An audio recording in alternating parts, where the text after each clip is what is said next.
American পুলিশের কয়েকটি নিথর দেহ পড়ে আছে একটি অন্ধকার স্যাঁতস্যাঁতে ঘরে। বাতাস ভারী হয়ে আছে রক্তের গন্ধ আর সমুদ্রের লোনা আর আর্দ্রতায়। শুভ আর রাফি, এই দুই বাংলাদেশি যুবকের দুঃসাহস যেন আকাশ ছুঁয়েছে।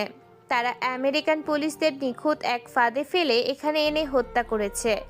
জায়গাটি সমুদ্রের কাছাকাছি একটি উঁচু পাথরের টিলার মতো বিশাল এক নির্জন এরিয়া। টিলার শীর্ষে দাঁড়িয়ে থাকা পুরনো এই ওয়্যার হাউসটি তাদের বধ্যভূমি। এই টিলার নিস্তব্ধতাতেই তারা পুলিশদের টেনে এনেছে। তবে এই পুলিশরা সাদা পোশাকের হলেও তারা আসলে নাবিস গ্যাংয়ের হয়ে কাজ করে। সম্প্রতি এই দুর্নীতিপরায়ণ পুলিশরাই শুভ আর রাফির পাচার করা প্রায় 100 কোটি টাকার মাল আটক করে নিজেদের দখলে নিয়ে নেয়। সেই বিরাট ক্ষতির প্রতিশোধ নিতেই শুভ আর রাফি নিখুঁত পরিকল্পনা করে নাবিস গ্যাংয়ের লোক এবং এই পুলিশদের এখানে ফোন করে ডেকে আনে।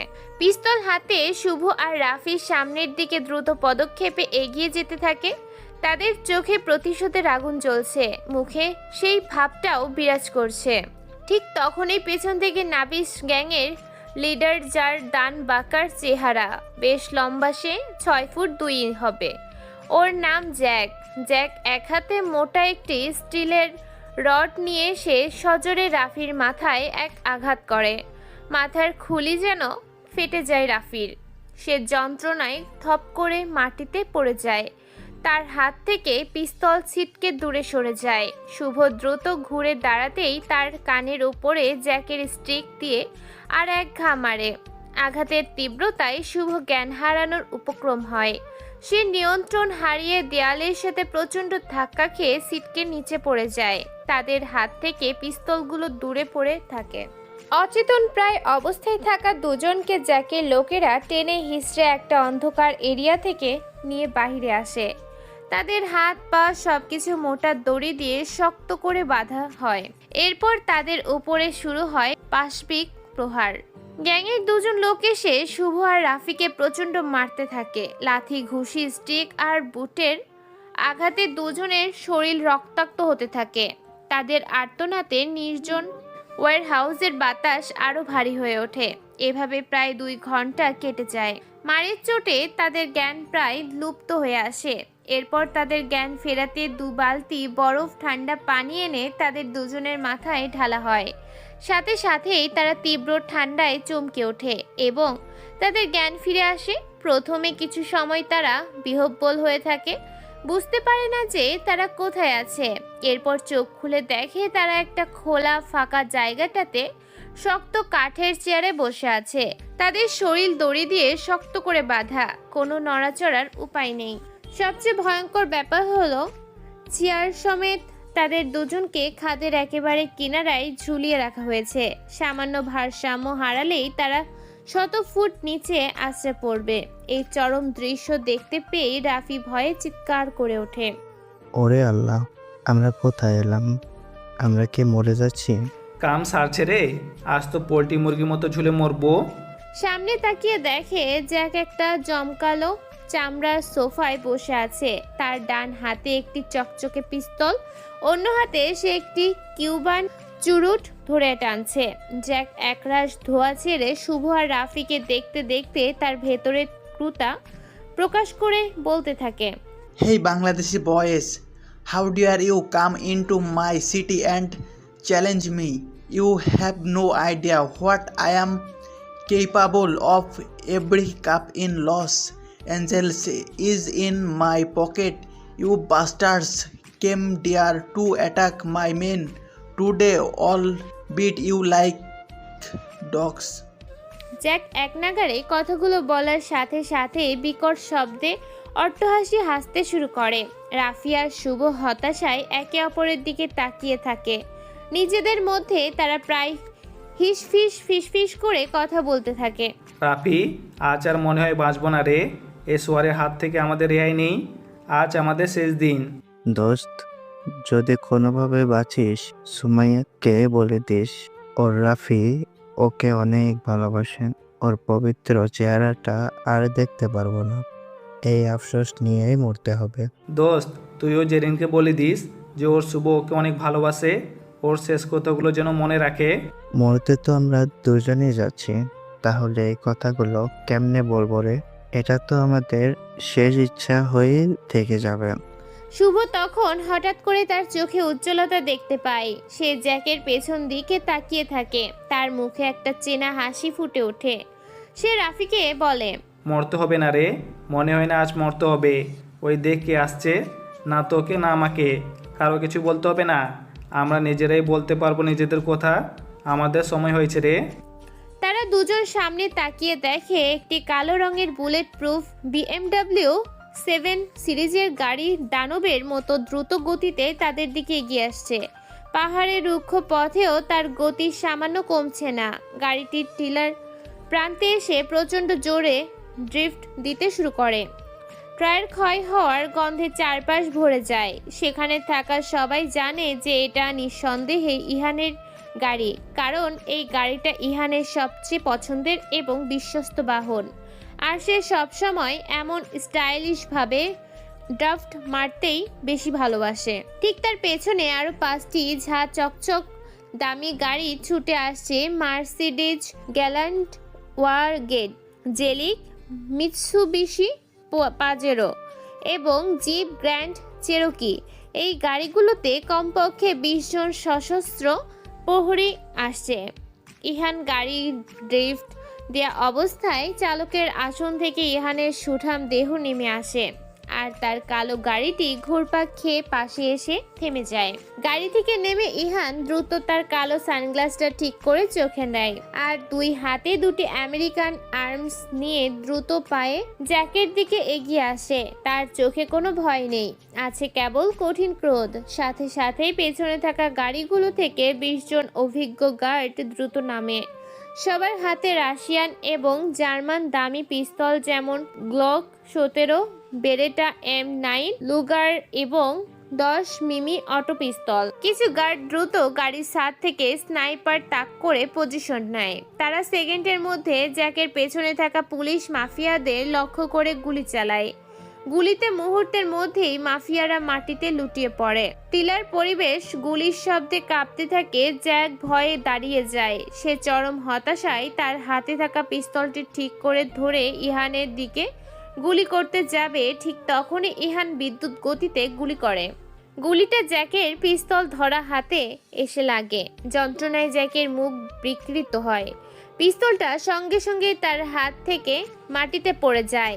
ইহান তার কোমরে পিস্তল গুজে জ্যাকের দিকে এগিয়ে আসে। ইহান তার লোকেদের ইশারা করে দ্রুত শুভ আর রাফিকে নিরাপদে নিচে নামানোর জন্য ইহান জ্যাকের কাছে এসে নিচু স্বরে বলতে থাকে, বাংলায় একটা কথা আছে, শুয়োরেরা সবসময় কচু বাগানেই ছুটে যায়।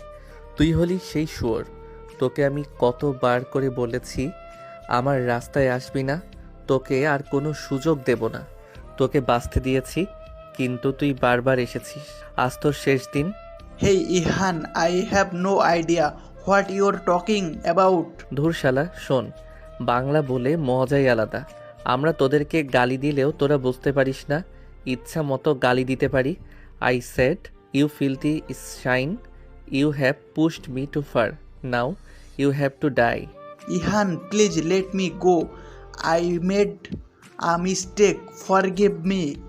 I will never stop into your territory again. Please just let me go.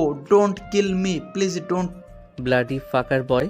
কথাটা বলার সাথে সাথেই ইহান নিচু হয়ে জ্যাকের পিস্তলটা তুলে নেয় এবং ধাম ধাম করে দুটো গুলি সরাসরি তার বুকে করে। জ্যাক মাটিতে লুটিয়ে পড়ে। তার শরীর থেকে রক্ত ঝরতে থাকে। তার চোখ দুটো খোলা, সেখানে ভয়ের শেষ ছাপ লেগে আছে। ইহান তখন বিজয়ের হাসি হাসতে শুরু করে। এক মুহূর্তের মধ্যে জ্যাকের সমস্ত লোককে ইহানের লোকেরা শেষ করে দেয়। ইহান জ্যাককেও মেরে ফেলে। শুভ আর রাফিকে নিরাপদে নিচে নামানো হয় এবং তাদের বাঁধন খুলে দেয়া হয়। তারা মুক্ত। টিলার কিনারা থেকে মুক্ত হওয়ার পর শুভ আর রাফি দ্রুত ইহানের দিকে দৌড়ে আসে। তাদের চোখে তখনও মৃত্যুর ভয় আর মুক্তির স্বস্তি মেশানো আছে।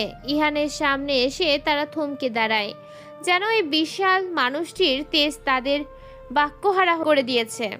ভাই, আজ তুই না আসলে সত্যি মরে যেতাম। আমাদের লাশটাও খুঁজে পেতিস না। আসলেই আর একটু দেরি করলে আমরা একেবারে শেষ হয়ে গেছিলাম। ইহান তার হাতে থাকা পিস্তলটি কোমরের হোলস্টারে গুজতে গুজতে গম্ভীর গলায় বলে, এই সামান্য একটা মিশন তোরা কমপ্লিট করতে পারলি না? তোদের কেন যে আমি আমার সাথে রাখি বুঝি না। আরে ভাই, আমরা মাত্র 2 জন ছিলাম, আর ওরা ছিল কতগুলো? কম করে 20 জন তো হবেই। তাতে কি হয়েছে? আমি একাই তো সবগুলারে শেষ করলাম। শুভ ইহানের দিকে অবাক চোখে তাকায়। তার কণ্ঠে তখন শ্রদ্ধা আর বিস্ময় দেখা যায়। ভাই, তুই কি এমনি এমনি ইন্টারন্যাশনাল মাফিয়া? তোর এই ক্ষমতা দেখেই তো সবাই ভয় পায়। মাফিয়া? এই শব্দটা শুনতে আমার অনেক ভালো লাগে। ইহান তার কালো জ্যাকেটের ভেতর থেকে দুটো ছোট আধুনিক স্মার্টফোন বের করে। নে, এই 2টা ধর, তোদের জন্য এনেছি। আর শোন, এভাবে আর কখনো কাউকে সাথে না নিয়ে বাইরে আসবি না। তোরা 2 জন আমার সব, আমার ডান হাত আর বাম হাত। তোরা তো জানিসই না তোরা আমার কাছে কতটা গুরুত্বপূর্ণ। রাফি মাথা নিচু করে ফোন দুটো হাতে নেয়। তার কণ্ঠে হঠাৎ তখন অনুশোচনা কাজ করে। সরি দোস্ত, মাফ করে দিস। এমন ভুল আর হবে না। আমাকেও মাফ করে দিস। শুভ এরপর মুহূর্তের মধ্যে বিষণ্ণ হয়ে ওঠে। তার মুখে একরাশ ক্লান্তি ভাব জমা হয়। আর ভালো লাগে না রে এখানে, এত রক্তারক্তি, এত মারামারি। চল না এবার বাংলাদেশ থেকে ঘুরে আসি, অনেক দিন হলো দেশ দেখিনি। রাফি হাসতে হাসতে শুভকে খোঁচা দেয়। দেখ ও কতটা চালাক। সামান্য একটা মিশন শেষ করতে পারি নাই, আবার আরেকটা মিশন নিয়ে আসছে। মানে দেশ ভ্রমণ নাম, এটা নির্ঘাত কোনো সিক্রেট মিশন হবে। ইহান তখন হঠাৎ গম্ভীর হয়ে যায়। তার চোখে সন্দেহ কাজ করে। কি হয়েছে সেখানে? মানে বাংলাদেশে? কিসের কথা বলছিস তোরা? আগে চল, তারপর বলছি। এখানে এসব কথা বলা ঠিক হবে না। ইহান চারপাশে একবার তীক্ষ্ণ দৃষ্টিতে তাকায়, তারপর শান্ত হয়ে যায়। আচ্ছা, তাহলে কাল সকালে ঢাকা যাচ্ছি আমার প্রাইভেট জেটে, কিন্তু কেউ যেন না জানে। এটা সম্পূর্ণ সিক্রেট মিশন। রাফি খুশিতে হাততালি দেয়। তোর এই সিক্রেট মিশনগুলো আমার খুব ভালো লাগে। অ্যাডভেঞ্চার তোকে সারা জমেই না। ইহান তখন শুভকে দেখে। শুভকে এখনো অনেক চিন্তিত লাগছে। তার মুখ দেখে মনে হচ্ছে সে কোনো গুরুতর বিষয় লুকিয়ে রাখছে। শুভকে দেখ, ওকে এত চিন্তিত লাগছে কেন? কি হয়েছে শুভ, বল আমাকে। আগে চল, তারপর সব গেলেই বুঝবি। এখন বললে তুই রেগে যাবি। আচ্ছা চল, প্রায় 5 বছর পর বাংলাদেশে যাচ্ছি। সেই 5 বছর আগের ইহান তো তুই আর নেই রে। তুই এখন ইন্টারন্যাশনাল টপ ক্লাস মাফিয়া। তোর নামে বিশ্বের সব মাফিয়া কাঁপতে থাকে। তোকে যেভাবে সবাই ভয় পায় আল্লাহও জানে। ঢাকাতে তোকে দেখলে কি হবে। এর জন্য ওকে অন্যভাবে যেতে হবে। ইহান তখন হাসে। এই বিপজ্জনক জীবনযাত্রার চ্যালেঞ্জ সে উপভোগ করে প্রতিনিয়ত। আচ্ছা চল, এবার ভ্যাকেশনটা বাংলাদেশেই ঘুরে আসি। ঢাকা আমার কাছে সব থেকে প্রিয়। তোর এই ট্রিপ কয়জনের বাড়ি পড়ে আল্লাহ জানে। হা হা। কথা একদমই মন্দ বলিসনি। ইহানও হাসে। তার হাসিটা মুক্ত, কিন্তু তার চোখে সব সময় একটা শীতল তীক্ষ্ণতা লেগেই থাকে। একটু আগে রাফি আর শুভ, যারা আসলে ইহানের সবচেয়ে কাছের বন্ধু, তার ডান হাত আর বাম হাত, নাবিস গ্যাংকে ট্র্যাপে ফেলতে গিয়ে নিজেরাই আকস্মিক আক্রমণের শিকার হয়। তারা জানতো না যে এই নির্জন টিলায় তাদের ওপর এমন চরম আক্রমণ হবে, তাই তারা প্রস্তুত ছিল না। ইহানের সবচেয়ে বড় শত্রু কুখ্যাত নিবাস মাফিয়া জাত সুযোগ বুঝে ইহানের ডান হাত আর বাম হাতকে শেষ করতে চেয়েছিল, কিন্তু ইহানের ব্যক্তিগত স্পাই ইহানকে খবর দেওয়ায় সে তার ব্ল্যাক BMW নিয়ে এসে একাই সব শত্রুকে শেষ করে দিল। সে একাই নিজের দুর্ধর্ষ স্টাইলে সবগুলোকে নিকেশ করে তার বন্ধুদের বাঁচিয়ে নিয়েছে। এই হলো ইহান খান, একজন ইন্টারন্যাশনাল টপ ক্লাস মাফিয়া। যদিও এক সময় সে একজন সাধারণ মানুষ ছিল, কিন্তু মাত্র 5 বছরে সে এই চরম অবস্থানে উঠে এসেছে। এখন বিশ্বের প্রায় সব মাফিয়াই তাকে ভয় পায় এবং শ্রদ্ধা করে। ইহানের 4 কুলে শুধু শুভ আর রাফি আছে, আর কেউ নেই। ইহান দেখতে অসম্ভব হ্যান্ডসাম আর স্মার্ট, যে কোনো মেয়েই তার প্রতি দুর্বল হতে বাধ্য। 5 ফুট 10 ইঞ্চি লম্বা, ইহানের দেহ সুঠাম, পেশি বহুল এবং গায়ের রং ফর্সা। তার গালে হালকা চাপদাড়ি যা তাকে আরো আকর্ষণীয় করে তুলেছে। সবগুলো অনেক সিল্কি আর বড়, যা সে পরিপাটি করে উপরে উল্টিয়ে আশ্রে রাখে। এক কথায় ডার্ক প্রিন্স। তবে এই ডার্ক প্রিন্সই এখন বিশ্বের বড় একজন মাফিয়া। পরের দিন সকাল 10টায় ইহান তার ব্যক্তিগত প্রাইভেট জেট প্লেনে উঠে রওনা দেয় বাংলাদেশের উদ্দেশ্যে। সাথে আছে তার 2 বন্ধু শুভ আর রাফি। প্রায় 12 ঘন্টার বিমানযাত্রার পর তারা ঢাকাতে পৌঁছায়। ঢাকাতে ইহানের নিজের বিশাল একটি বাড়ি আছে। পুরো হাইটেক এরিয়া জুড়ে তার বাসাটি ফুল প্রোটেকশন দিয়ে ঘেরা এবং দেখতেও অসাধারণ। ইহান 12 ঘন্টার মধ্যেই ঢাকায় পৌঁছে যায়। আজকে ঢাকার আবহাওয়া বেশ উষ্ণ। প্রাইভেট জেট প্লেন থেকে নামতেই ইহানের মনটা অদ্ভুত বিষণ্ণতায় ডুবে যায়। এই মাটি, এই বাতাস যেন তাকে সেই ফেলে আসা 5 বছর আগের জীবনের স্মৃতি মনে করিয়ে দেয়। প্রতিটি নিঃশ্বাসে সে সেই পুরনো দিনগুলোর গন্ধ পায়। কিন্তু সেই বিষণ্ণতার সাথে সাথেই তার মনে প্রচণ্ড রাগও উঠে আসে সেই 5 বছর আগের কিছু তীক্ষ্ণ স্মৃতির জন্য। সেই ঘটনাগুলো এখন আর মনে করতে চায় না ইহান। সে দ্রুত নিজেকে ঠিকমতো সামলে নেয়। ইহানের জন্য এয়ারপোর্টের বাইরে কালো রঙের বেশ কয়েকটি জিপ অপেক্ষা করছে। তারা দ্রুত বাসার দিকে রওনা দেয়। রাস্তায় আসতেই ইহানকে ঘিরে 7টি সাধারণ দামি গাড়ি একটি নিশ্ছিদ্র নিরাপত্তা বেষ্টনী তৈরি করে। ইহানের গাড়ির আগে 3টি, পিছনে 3টি আর একটি ঠিক পাশে চলে। প্রতিটি গাড়ি ইহানের ব্যক্তিগত সুরক্ষার জন্য নিয়োজিত। ইহানের বিশাল বাড়ির কাছে আসতেই গাড়িগুলো সব একসাথে কম্পাউন্ডে ঢুকে যায়। গাড়ির বহন থামতেই ইহান নামে। তাকে স্বাগত জানাতে এগিয়ে আসে রহিম চাচা। তিনি ইহানের সবচেয়ে বয়স্ক, বুদ্ধিমান এবং অত্যন্ত বিশ্বস্ত একজন মানুষ। চাকর হলেও তিনি ইহানের কাছে আপনজনের চেয়ে কোনো অংশে কম নন। ইহানের ঢাকার যাবতীয় সব সম্পত্তি ও কাজ তিনি একাই দেখে শুনে রাখে। ইহান বাবা, ওয়েলকাম, ভেরি ভেরি ওয়েলকাম। তোমাকে এসো, ভিতরে যাই। রহিম চাচা ইহানকে দেখেই যেন হাঁফ ছেড়ে বাঁচে। তিনি শুভকে উদ্দেশ্য করে কিছু একটা বলেন। শুভ, তুই তাহলে পেরেছিস? আয় তোরা। কথাটা শুনে ইহান একটু থমকে যায়। রহিম চাচা শুভকে উদ্দেশ্য করে পেরেছিস কথাটা কেন বলল তা সে বুঝতে পারে না। সাথে রাফিও আছে, তবুও রহিম চাচা শুধু শুভকেই বলল। এই রহস্যময় কথোপকথন ইহানকে ভাবিয়ে তোলে। ইহানে ঢাকা শহরের বাড়ির বিশাল বড় এলাকা জুড়ে বিস্তৃত। পুরো বাড়িটাই হাইটেক প্রযুক্তিতে তৈরি। বিদেশি ইঞ্জিনিয়ার দিয়ে এর নকশা করা এবং নির্মাণ করা। বাড়িটি সম্পূর্ণ ডিজিটালাইজ।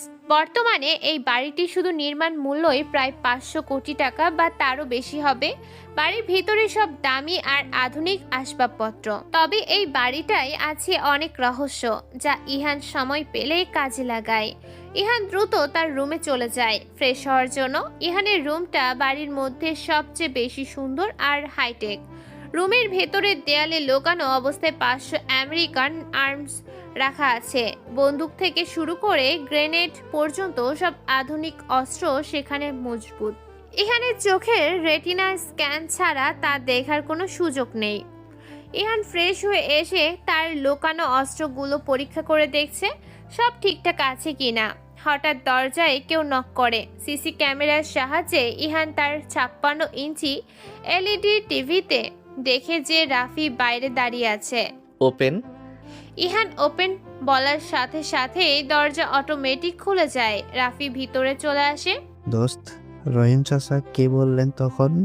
কিছু বুঝলি? তিনি কেন শুভকে উদ্দেশ্য করে বললেন পেরেছিস? না, আমিও তাই ভাবছি। কিছু একটা লুকানো হচ্ছে আমাদের কাছ থেকে। ইহানের কণ্ঠস্বর গম্ভীর হয়ে যায়। সে এই ধরনের রহস্য পর্যন্ত পছন্দ করে না। রাফি বলে, কিন্তু শুভটাই বা কেন রহিম চাচার কথায় আমাদের এখানে আনলো? ব্যাপারটা তো স্পষ্ট নয়। আচ্ছা চল আপাতত নিচে যাই, ওরা নিজেরাই সব বলবে। আচ্ছা। ইহান আর রাফি নিচে খাবার টেবিলের কাছে আসতে শুধু শুভ আর রহিম চাচা কি যেন একটা নিয়ে কথা বলতে বলতে তাদের দিকে আসে। মনে হচ্ছে তারা খুব চিন্তিত। আসলে ইহানের অনুপস্থিতিতে শুভ আর রহিম চাচাই ঢাকার যাবতীয় সব কাজ দেখভাল করে, আর ইহান ফিরে এসে শুধুই ঝামেলাই দেখে। শুভ, ইহানের গম্ভীর ডাক শুনে শুভ আর রহিম চাচা দুজনে যেন কেঁপে ওঠে। ইহান চেয়ারে বসতে বসতে বলে, রহিম চাচা আপনিও এখানে বসেন। শুভ আর রহিম চাচা ইহানের ডান পাশে বসে আর রাফি বসে বামে। খাবার টেবিলের পরিবেশ তখন থমথমে হয়ে গেছে। ইহান বলে, কি হয়েছে এখন? তাড়াতাড়ি বলেন, আমি এই ধাঁধা পছন্দ করি না। ইহানের কথায় রহিম চাচা আমতা আমতা করে করতে থাকে। আসলে বাবা, হয়েছে কি মানে? ইহানের ধৈর্য দ্রুত শেষ হয়ে আসে। তার চোখে ক্রোধের রেখা দেখা যায়, সবাই তা বুঝতে পারে। আহ শুভ, তুই বল, আর আমতা আমতা করবি না, না হলে কিন্তু আমার রাগটা আবার উঠে যাবে, তখন পরিস্থিতি সামলানো কঠিন হবে। শুভ তখন নিজেকে সামলে নিয়ে দ্রুত বলে, দোস্ত, তোকে মারার জন্য অনেক বড় একটা প্ল্যান করেছে আজমে গিক, তাই তোকে অন্য কোনো নিরাপদ জায়গায় না নিয়ে সোজা এখানে নিয়ে এসেছি।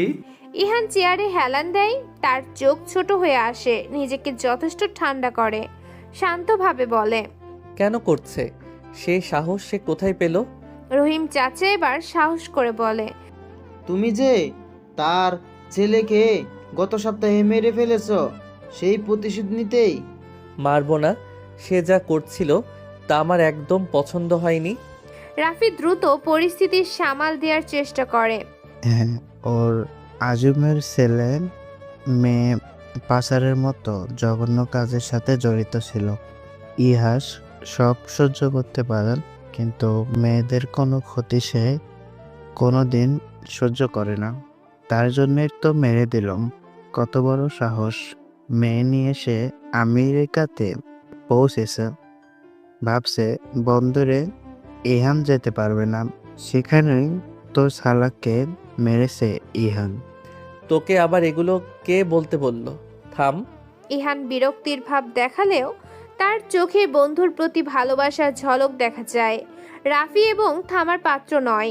সে ইহানের দিকে তাকিয়ে গর্বের সাথে বলে, আরে ভাই, তুই আমার গৌরব। তোর প্রশংসা করাটা আমার ন্যায্য অধিকার। দুনিয়া জুড়ে তোর ক্ষমতা চলে, এটা আমাদের জন্য গর্বের বিষয়। হইছে, থাম। ও তাই বলে আজমে এখন আমাকে মারবে? বাহ, দেখি কিভাবে মারে। ওর এত সাহস হলো কোত্থেকে? ইহানের কথা শুনে শুভ এবার আরো বেশি চিন্তিত কণ্ঠে বলে, না দোস্ত, তুই ব্যাপারটা হালকাভাবে নিস না। ও একা হলে আমরাই ওকে সহজে মারতাম, কিন্তু ওর সাথে আরও কিছু বড় মাফিয়া যোগ দিয়েছে। ওরা সবাই মিলে তোর বিরুদ্ধে একটা জোট তৈরি করেছে। আমার লোকেরা খবর দিয়েছে, ওরা ঢাকাতেও লোক ঢুকিয়ে দিয়েছে। তাই আমি লোক লাগিয়ে দিয়েছি ওদের সব খবর জোগাড় করতে। সব বেটাকে একসাথে শেষ করব। রহিম চাচা মাথা নেড়ে শুভর কথা সমর্থন করে। তার চোখে স্নেহ আর উদ্বেগ দেখা যায়। এর জন্যই তোমাকে এখানে আনা বাবা। আমরা তোমাকে নিয়ে একটু ঝুঁকি নিতে পারি না? তোমার জীবন আমাদের কাছে অনেক মূল্যবান। ইহান শান্ত হয়ে বসে আছে, তবে কিছু সময় তার কণ্ঠে এবার কৃতজ্ঞতা ঝরে পড়ে। বুঝলাম। আপনারা আমাকে কত ভালোবাসেন, আমি আপনাদের কাছে ঋণী। রহিম চাচার চোখ ছলছল করে ওঠে। তিনি আবেগের বশে বলেন, তোমাকে যদি নিজের জীবন দিয়েও বাঁচাতে হয় তাও বাঁচাবো, কারণ তুমি মাফিয়া ঠিকই, কিন্তু সবার জন্য না। যারা অসহায় তাদের জন্য তুমি জীবন দাও।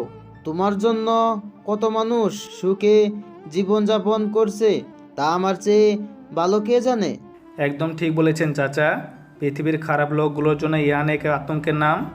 ইহান হেসে ওঠে। সে তার বন্ধুত্বের ভালোবাসায় মুগ্ধ হয়ে গেছে। সে বলে, তোরা বেশি বলছিস। আমি এত ভালো না, আমি মাফিয়া।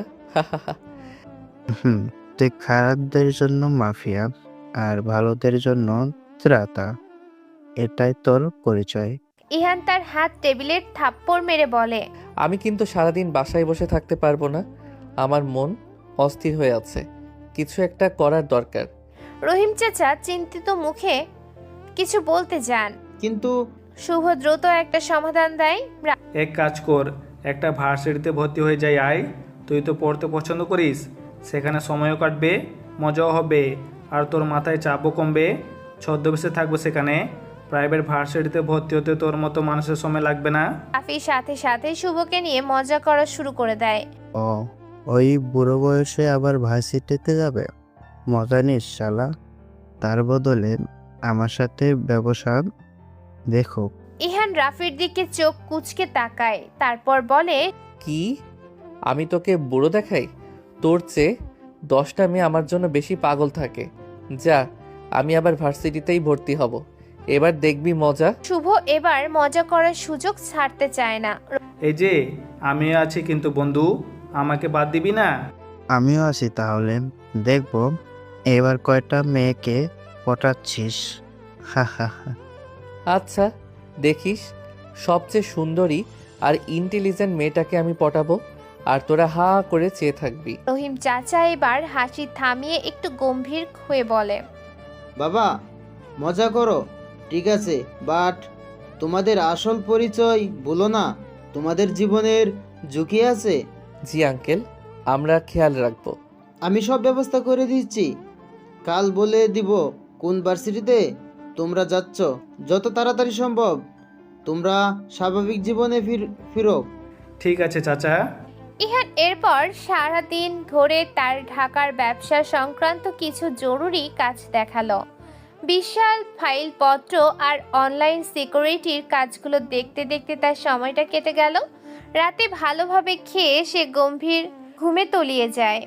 পরদিন সকালে ইহান ঘুম থেকে উঠে ফ্রেশ হয়ে আসে। সে বেশ ফুরফুরে মেজাজে আছে। আঙ্কেল, আমি একটু জগিং করে আসি। এখানকার পরিবেশটা বেশ সুন্দর মনে হচ্ছে। চাচা ভয় পায়, তার চোখে স্পষ্ট চিন্তার ছাপ। না বাবা, তোমার যদি কোনো ক্ষতি হয় আমরা তো জানি না ওরা কখন আক্রমণ করবে। আরে তাহলে এখানে আসলাম কেন? ওরা এই ঘন বসতির মাঝে এত সহজে আমাকে খুঁজে পাবে না।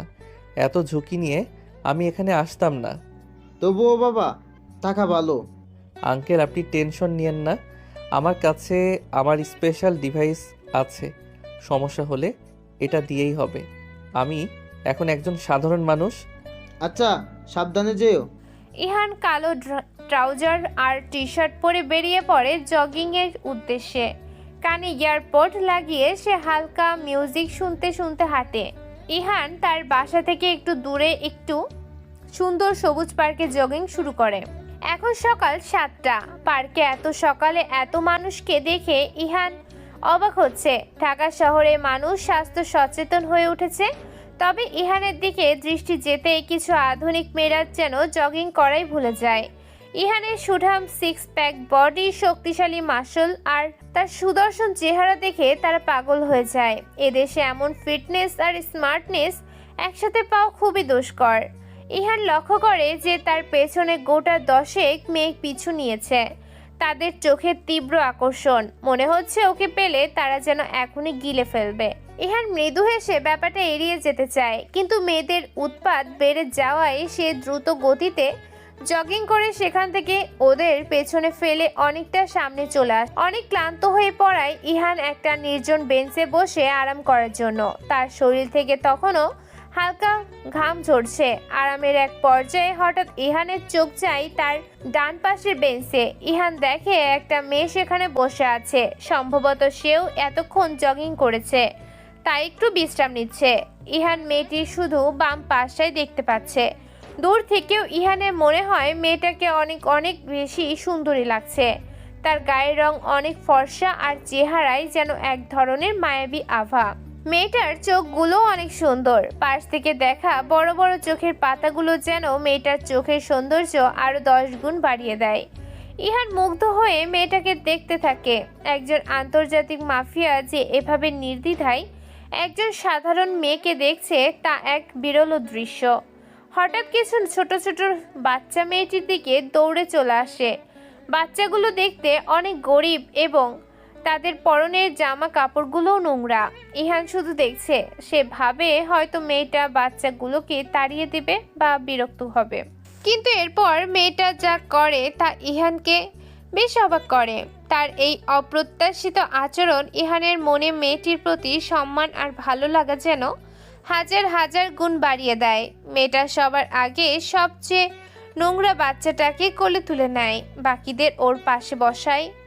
তারপর মেয়েটা তার ব্যাগ থেকে অনেকগুলো দামি দামি চকলেট বের করে ওই বাচ্চাগুলোকে দেয়। বাচ্চাগুলো চকলেট পেয়ে কি যে খুশি হয়, তাদের নিষ্পাপ হাসি দেখে মনে হয় যেন অনেকগুলো মুক্তা একসাথে ঝরে পড়েছে। আর মেয়েটার হাসি, সে হাসি ছিল সবচেয়ে সুন্দর আর মন কাড়া। তার হাসি দেখে ইহানেরও যেন মন ভালো হয়ে যায়। ইহান শুধু মুগ্ধ হয়ে ওদের দেখতেই থাকে। এই মুহূর্তে মেয়েটাকেও যেন একটা বাচ্চা বাচ্চা লাগছে। সে এখন বাচ্চাগুলোর সাথে খেলা করছে, তাদের হাসিতে নিজেও হাসছে। খেলার এক পর্যায়ে মেয়েটা হঠাৎ ইহানের দিকে তাকায়।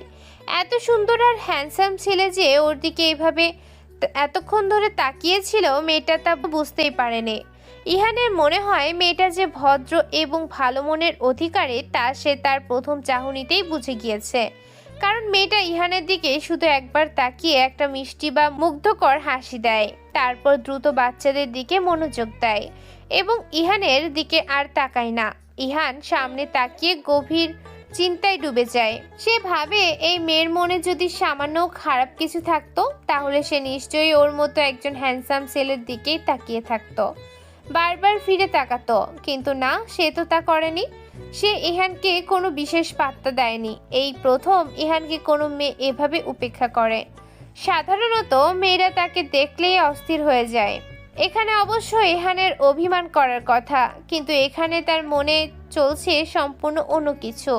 ইহান ভাবে এই সেই মেয়ে যে মানুষের বাইরের রূপকে পছন্দ করে না, বরং ভেতরে আসল মানুষটাকে পছন্দ করে।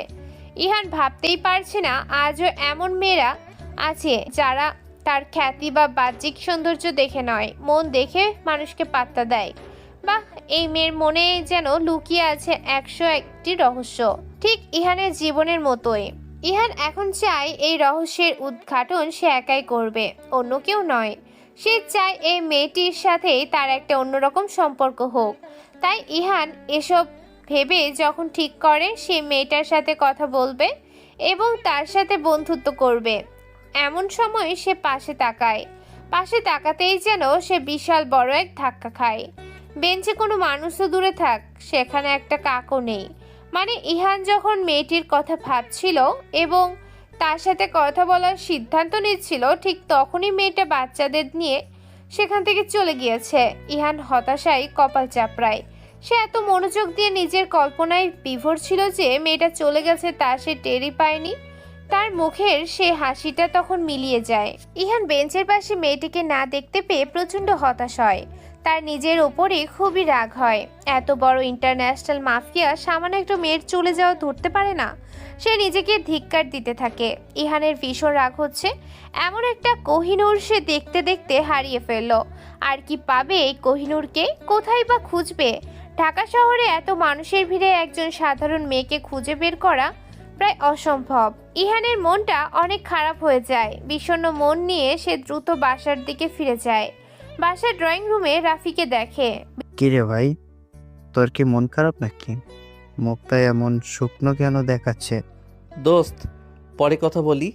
জীবনে একটা কোহিনূর পেতে পেতেও হারিয়ে ফেলছি। বিষণ্ণ কণ্ঠে কথাটা বলেই ইহান উপরে তার রুমে চলে যায়। রাফি অবাক হয়ে মাথা চুলকায়। ও বললোটা কি? এখানে কোহিনূর আসলোই বা কোথা থেকে? নিশ্চয়ই কোনো নতুন ঝামেলা। দূর যাই। সবাই খাবার টেবিলে নাস্তার জন্য বসেছে। শুভ লক্ষ্য করে ইহানের চেহারা থমথমে। কিরে ইহান, তোকে এত রাগে আর গম্ভীর লাগছে কেন? কোনো নতুন শত্রুতা শুরু হলো নাকি? ওনাকে কোহিনূর পেতে পেতেও হারিয়ে ফেলেছে, তাই এত রাগ। হা হা হা। কি কোহিনূর? কি বলছিস রাফি? ইহান টেবিলের ওপর হাত দিয়ে মৃদু আঘাত করে। তার কণ্ঠস্বর গম্ভীর, যেন আদেশ করছে। সবাই নাস্তা খা তাড়াতাড়ি, বেশি কথা বলিস না। ইহানের এমন গম্ভীর স্বর শুনে সবাই চুপ হয়ে যায়। সেই নীরবতা ভেঙে রহিম চাচা হাসি মুখে বলতে শুরু করেন। বাবা ইহান, তোমাদের একটা সুখবর দেই। তোমরা আজ থেকে এই ঢাকা প্রাইভেট ভার্সিটিতে ভর্তি হয়েছ। সকাল 11টা থেকে তোমাদের ক্লাস শুরু হবে। তোমরা নাস্তা খেয়ে রওনা দিও। রহিম চাচা টেবিলের চাবিগুলো ইহানের দিকে এগিয়ে দেন। আর তোমাদের জন্য আমি স্পেশাল ফার্মিউট সহ একটা বুলেট প্রুফ স্পোর্টস কার আনিয়েছি। গাড়িটা মডিফাইড করা। গাড়ির ড্যাশবোর্ড এবং সিটের নিচে ইহানের পছন্দের সব আর্মস রাখা আছে, সাথে মাফিয়া আর শুভর জন্যও আছে। আর হ্যাঁ ইহান, তোমার পছন্দের লাল রঙেরই গাড়ি এটা, একদমই নতুন মডেল। আঙ্কেল, আপনিও পারেন বটে। এত যত্ন যদি... কথাটা শেষ করতে গিয়েই ইহানের মুখটা রাগে লাল হয়ে গেল।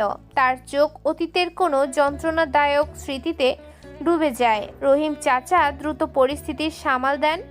থাক বাবা, পুরনো কথা মনে করো না। আজ তোমার জন্য আমরা সবাই বেঁচে আছি, এই ডের বেশি। বাবা, তুমি রাগ করো না।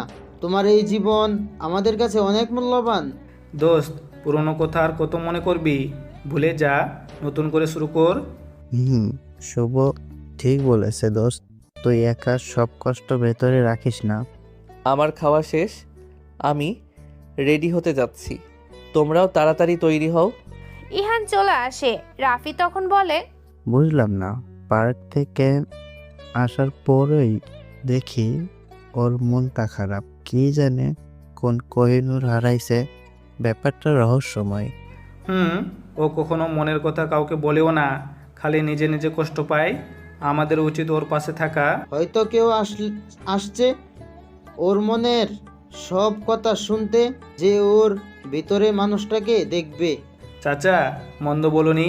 আর রাফি, তোর সাথে তো আরও চ্যালেঞ্জ লেগেই গেছে ইয়ানের, দেখ কি হয়।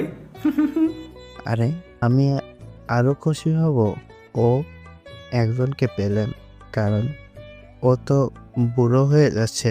হা হা হা। রাফি পিছনে না দেখে কথাটা বলেছিল। ঠিক তখনই তার পিছনে কড়া কণ্ঠে কেউ বলে ওঠে, আরে রাফি, তুমি? আমি বুড়ো হয়ে যাচ্ছি? দোস্ত, সরি। আর এমন করব না, মজা করছিলাম। সরি ভাই, সরি। শুভ আর চাচা রাফিকে দেখে অট্ট হাসতে শুরু করেন। শুভ তো হাসতে হাসতে টেবিলের পড়ে যাওয়ার অবস্থা। রাফিও ওদের হাসি দেখে শেষে নিজে হেসে দেয়। সকাল 10:30, ঢাকা ভার্সিটির সব ছাত্রছাত্রীরা ক্যাম্পাসে ঘোরাঘুরি করছে। ক্লাস শুরু হতে আরও দেরি। হঠাৎই সবাই অনেক পাওয়ারফুল ইঞ্জিনের তীব্র সাউন্ড শুনতে পায়। মানে গাড়ির এক্সহোস্ট থেকে যে বিকট শব্দ আসে, তা শুনেই সবাই গেটের দিকে তাকায়। একটা ঝলমলে লাল রঙের বুলেট প্রুফ স্পোর্টস কার। রহিম চাচার আনা সেই গাড়িটা ফুল স্পিডে এসে ক্যাম্পাসে ঢোকে। ইহান প্রচণ্ড গতিতে গাড়ি টেনে ড্রিফট দিয়ে গাড়িটা পার্ক করে। বিদেশে অনেক বড় বড় পাওয়ারফুল স্পোর্টস কার চালিয়েছে ইহান, তার তুলনায় এটা কিছুই না। ইহানের গাড়ি আর এমন এন্ট্রি দেখে সবাই হা করে আছে। এভাবে আজ পর্যন্ত কেউ ভার্সিটিতে এসেছে কিনা সন্দেহ। ইহান গাড়ি পার্ক করে দরজা খুলে বাইরে বেরিয়ে আসে। এবার শুরু হয় আরেক কাণ্ড, কারণ এখন মেয়েরা সবাই ইহানকে দেখে অবাক। ইহান সম্পূর্ণ কালো গেটআপে এসেছে। কালো জিন্স আর একটি ডিজাইনার টি শার্ট, পায়ে গুচি ব্র্যান্ডের জুতো, হাতে রোলেক্সের ঘড়ি, সবচেয়ে লেটেস্ট এবং দামি মডেল যা হীরা দিয়ে সাজানো। আর সাথে ইহানের সিক্স প্যাক বডি আর নিখুঁত ফিটনেস তো আছেই। ভার্সিটির সব মেয়েরা ইহানকে দেখে পুরো পাগল। তাদের চোখ স্থির হয়ে আছে শুধু ইহানের দিকে। পিছনে যে আরও দুজন সুদর্শন ছেলে শুভ আর রাফি আছে, তার কারোরই যেন চোখে পড়ে না। রাফি শুভকে কোনোই দিয়ে ধাক্কা দেয়। শুভ, দেখছিস অবস্থা? ইহান কি আজকে ক্লাসে যেতে পারবে নাকি তার আগেই? হা হা হা হা। দেখ কি হয়, তবে চ্যালেঞ্জটা জমবে। ইহান তার দুই বন্ধুকে পাশে নিয়ে ভিড়ের মধ্য দিয়ে হেঁটে ক্লাসের দিকে যায়। প্রায় 30 জন মেয়ে তাদের পিছু নেয়। তাদের চোখে মুখে ইহানের প্রতি তীব্র আকর্ষণ। ক্লাসের সামনে গিয়ে ইহান একবার পেছনে তাকায় এবং দেখে কমপক্ষে 30 জন মেয়ে এখনো তাদের অনুসরণ করছে। এত মেয়ের সাথে পরিচয় হলো, কিন্তু কাউকে ইহানের মনে ধরে না। তার মনে এখনো গেঁথে আছে শুধু সকালের সেই রহস্যময়ী মেয়েটির ছবি। ইহান, রাফি আর শুভ ক্লাসের বাইরে করিডোরে দাঁড়িয়ে নিজেদের মধ্যে কথা বলছে। ক্লাস শুরু হতে এখনো বেশ কিছু সময় বাকি। দোস্ত, রাফি তো হেরে গেল রে। এত মেয়ে তোকে ফলো করে, অথচ রাফি এখনো সিঙ্গেল। আমি কিছু জানি না, আমি তো বুড়ো। আমাকে নিয়ে কেন কথা বলছিস? তুই এখনো নিজেকে বুড়ো বলিস, অথচ একটা প্রেমও এখনো করতে পারলি না। মাফিয়া? আস্তে, কথাগুলো সাবধানে বল। ইহান আরো আস্তে করে বলে, তার কণ্ঠে হতাশা। একটা মাফিয়াকে কেই বা ভালোবাসবে বল? আমার জীবনে কি ভালোবাসা আসবে? বাসবে বাসবে, দেখিস খুব তাড়াতাড়ি বাসবে। আর দেখ, হঠাৎ করে ইহান যেন থমকে গিয়েছে, তার চোখ দুটো স্থির হয়ে গেছে। ইহান অবাকের সপ্তম আসমানে, তার বিশ্বাসই হচ্ছে না ও এখানে। অসম্ভব। রাফি ইহানের দিকে ঝুঁকে জিজ্ঞেস করে, কি হয়েছে ইহান, এভাবে থমকে গেলি কেন? ভূত দেখলি নাকি? দেখ, ও আমাদের পিছনে কারোর দিকে তাকিয়ে আছে মনে হয়। শুভ আর রাফি তখন ওদের পেছনে, মানে ইহান যেদিকে তাকিয়ে আছে সেদিকে তাকায়। ওরা দেখে এক অপরূপ সুন্দরী মেয়ে এদিকে হেঁটে আসছে। মেয়েটির সৌন্দর্য আর চাল চলন অন্যদের থেকে অনেকটা আলাদা। শুভ আর রাফি একবার ইহানের দিকে আরেকবার মেয়েটার দিকে তাকায়। শুভ ফিস করে বলে, বন্ধু, হয়ে গেছে মনে হয়। আমাদের মাফিয়ার প্রেমিকা মনে হয় পেয়ে গেছি। আজ পর্যন্ত তোকে এমনভাবে কারো দিকে তাকাতে দেখিনি। তাই তো দেখছি, আজ পর্যন্ত ইহানকে এভাবে কোনো মেয়ের দিকে তাকাতে দেখিনি। এই প্রথম। মেয়েটার কপালে দুর্ভোগ আছে নিশ্চিত। হা হা হা। আসলেই ও জানে না যে ও কার চোখে পড়েছে। এদিকে ইহান যেন 512 ভোল্টের শক খেয়েছে, কারণ এই সেই মেয়ে যাকে সকালে ইহান পার্কে দেখেছিল, তাকে এখানে দেখে ইহান যেমন অবাক তেমনি অনেক খুশি। ইহান দেখে মেয়েটা সোজা তাদের ক্লাসের দিকে হেঁটে এসে ভেতরে ঢোকে। ইহান আরও অনেক খুশি হয়ে যায়। ভাগ্যে বিশ্বাস না করলেও এই ঘটনা ইহানকে এক নতুন আশা দেয়। রাফি ইহানের দিকে তাকিয়েও দেখে। দেখ দোস্ত, ইহানের মুখটা কেমন খুশি খুশি লাগছে আর ব্লাস্ট করছে। এ তো একেবারে নতুন ইহান। তাই তো। ব্যাপারটা কি রে? চলো ওকেই জিজ্ঞেস করি। জিজ্ঞেস কর। তোর বন্ধু তো এখন প্রেমে হাবুডুবু খাচ্ছে। শুভ ইহানের কাঁধে হাত রেখে জোরে ডাকে, এই ইহান, ইহান, এই বেটা। ইহানের ঘোর রাফি আর শুভর ডাকে ভাঙে। সে চোখের পলক ফেলে বাস্তবে ফিরে আসে। কি এত জোরে ডাকছিস কেন? ব্যাপারটা কি বলতো ভাই? কেন এভাবে তাকিয়েছিলি?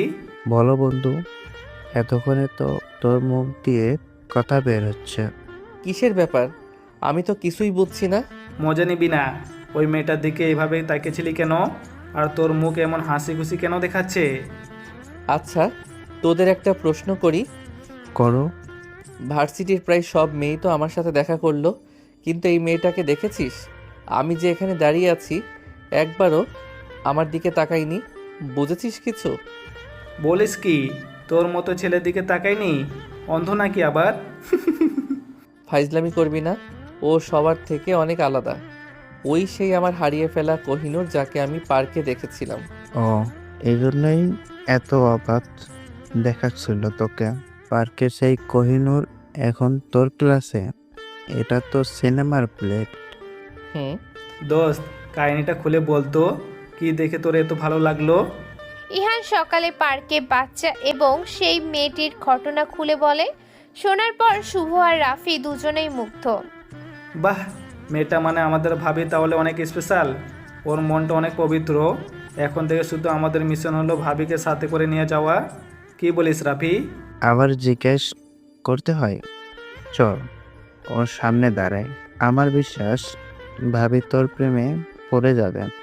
না রে দোস্ত, ও এমন না। ওর মন জয় করতে হবে। ওর কাছে বাইরের সৌন্দর্য কোনো ব্যাপার নয়। এই মিশনটা সহজ হবে না। তাহলে আর কি, চল ক্লাসে গিয়ে মিশন ভাবির মন জয় করা শুরু করি। তোদের কাছে সব কিছু মিশন লাগে না? হ্যাঁ দোস্ত, তবে এটা খুবই কষ্টের মিশন হবে বুঝছি, কারণ ভাবি তোকে পাত্তা দেয় না। এখন চল ক্লাসে। ইহান তখন হাসে, এই চ্যালেঞ্জ সে নিতে ভালোবাসে। ইহান ক্লাসে ঢুকতেই দেখে সেই রহস্যময়ী মেয়েটা তার কিছু বান্ধবীদের সাথে দল বেঁধে কথা বলছে এবং হাসাহাসি করছে। মেয়েটির মুক্ত হাসি দেখে ইহান মুগ্ধ হয়ে সেই দিকেই তাকিয়ে থাকে। তার মনে হয় এমন পবিত্র হাসি সে বহুদিন দেখেনি। মেয়েটির বান্ধবীদের মধ্যে একজনের নাম সাইমা। সে খুশি হয়ে বলে ওঠে, দোষ, ইহানকে না আমার প্রথম দেখাতেই ভালো লেগেছে, কিন্তু ও এত জোর যে ওর জন্য পুরো বাচ্চাটি প্রায় সব মেয়েরাই পাগল। উফ, কি হ্যান্ডসাম লাগছে না? দেখ, আমাদের দিকেই তাকিয়ে আছে। মেয়েটা তখন একবার ইহানের দিকে তাকায়। তার চাহনি ছিল শান্ত ও নির্বিকার। সে বান্ধবীদের দিকে ফিরে বলে, কই, আমি তো পাগল হইনি, আমি তো তার কাছে যাইনি, আমার কাছে এসবের কোনো মূল্য নেই। শিমু নামের আরেকটি বান্ধবী হেসে ওঠে। তুমি কেন যাবা? আমরা আশাও করি নাই তুমি যাবা ইহানের কাছে। তুমি যে ভদ্র মেয়ে বাবা, দেখতে সবচেয়ে সুন্দর, কিন্তু ছেলেদের পাত্তা দাও না। অবশ্যই ভালো হয়েছে, না হলে আমরা কোনো ছেলেকেই পেতাম না। থুর, তোরা যে কি বলিস, আমার এইসব ভালো লাগে না। আমি বরং লাইব্রেরিতে যাই। স্যার মনে হয় আজকে আসতে দেরি করবেন, কাল বলেছিলেন ওনার একটা মিটিং থাকতে পারে। আমি বরং যাই। আচ্ছা আচ্ছা, যা। তোর মতো সুন্দরী মেয়ে পাশে থাকলে ইহান এমনিতেই আমাদের দিকে তাকাবে না। তোর উপস্থিতি সব আলো কেড়ে নেয়। মেয়েটা তখন শান্ত পদক্ষেপে ক্লাসরুম থেকে বেরিয়ে যাচ্ছিল। ইহানের কাছে আসতেই ইহানের হৃদয়ে যেন মৃদু কম্পন ধরে যায়। ইহান সেই অপলক দৃষ্টিতে তাকিয়ে থাকে। মেয়েটা একবার আর চোখে ইহানের দিকে তাকায়, যেন তার উপস্থিতি নিশ্চিত করে। তারপর এক মুহূর্ত না থেমে হেঁটে চলে যায়। ইহানের কাছে মনে হয় মেয়েটি যেন তার প্রতি কোনো আগ্রহই দেখায় না। মেয়েটা লাইব্রেরিতে গিয়ে একটা পুরনো বইয়ের তাকে তার পছন্দের একটা বই খুঁজে নেয়। এরপর একটা নির্জন টেবিলে বসে খুব মনোযোগ সহকারে সেই বইটি পড়ছে। তার চোখ বইয়ের অক্ষরের দিকে স্থির। হঠাৎই পাশ থেকে কারোর হালকা কাশির শব্দ ভেসে আসে। মেয়েটা তখন বই থেকে চোখ তুলে তার পাশে তাকায়। সে দেখে ইহান, তাদের ক্লাসের সেই নতুন হ্যান্ডসাম ছেলেটি। তার ঠিক পাশে বসে আছে মেয়েটা। কিছুটা না অনেকটাই অবাক হয়, এত বড় ক্যাম্পাসে এতগুলো জায়গা থাকতে ছেলেটা কেন তার পাশে এসে বসলো। লাইব্রেরির টেবিলে হঠাৎ ইহানকে পাশে বসে থাকতে দেখে মেয়েটা বেশ অবাক হয়। ইহান তখন বইটার কভার পেজটা একবার চোখ বুলিয়ে নিয়ে একগাল হেসে বলে, এই গল্পের লাস্টে নায়ক মারা যায় আর সেই শোকে মেয়েটাও মারা যায়। ট্র্যাজেডি আর কি। ইহানের কথা শুনে মেয়েটা যেন থমকে যায়। সে কতদিন ধরে মনোযোগ দিয়ে বইটা পড়ছিল, আর এই ছেলেটা এক নিমিষেই সব শেষ করে দিল। মেয়েটার মুখে তখন রাগের চাপ স্পষ্ট হয়ে ওঠে। ও সরি, আমার মনে হয় লাস্টটা বলা ঠিক হয়নি। আমি কি আপনাকে বিরক্ত করছি? মেয়েটার রাগে ফুঁসতে ফুঁসতে চাপা কণ্ঠে বলে, আপনি আসলেই একটা, আমি কি আপনার কাছে জানতে চেয়েছি এর লাস্টটা আপনি বললেন কেন? বিগত এক সপ্তাহ যাবৎ পড়ছি এই গল্পটা, আর আপনি আমার সব ধৈর্য নষ্ট করে দিলেন। পাশের টেবিলে থেকে একজন পাঠক শান্তভাবে তাদের দিকে তাকিয়ে বলে, আস্তে কথা বলো, এটা লাইব্রেরি। সরি, আপনাকেও সরি।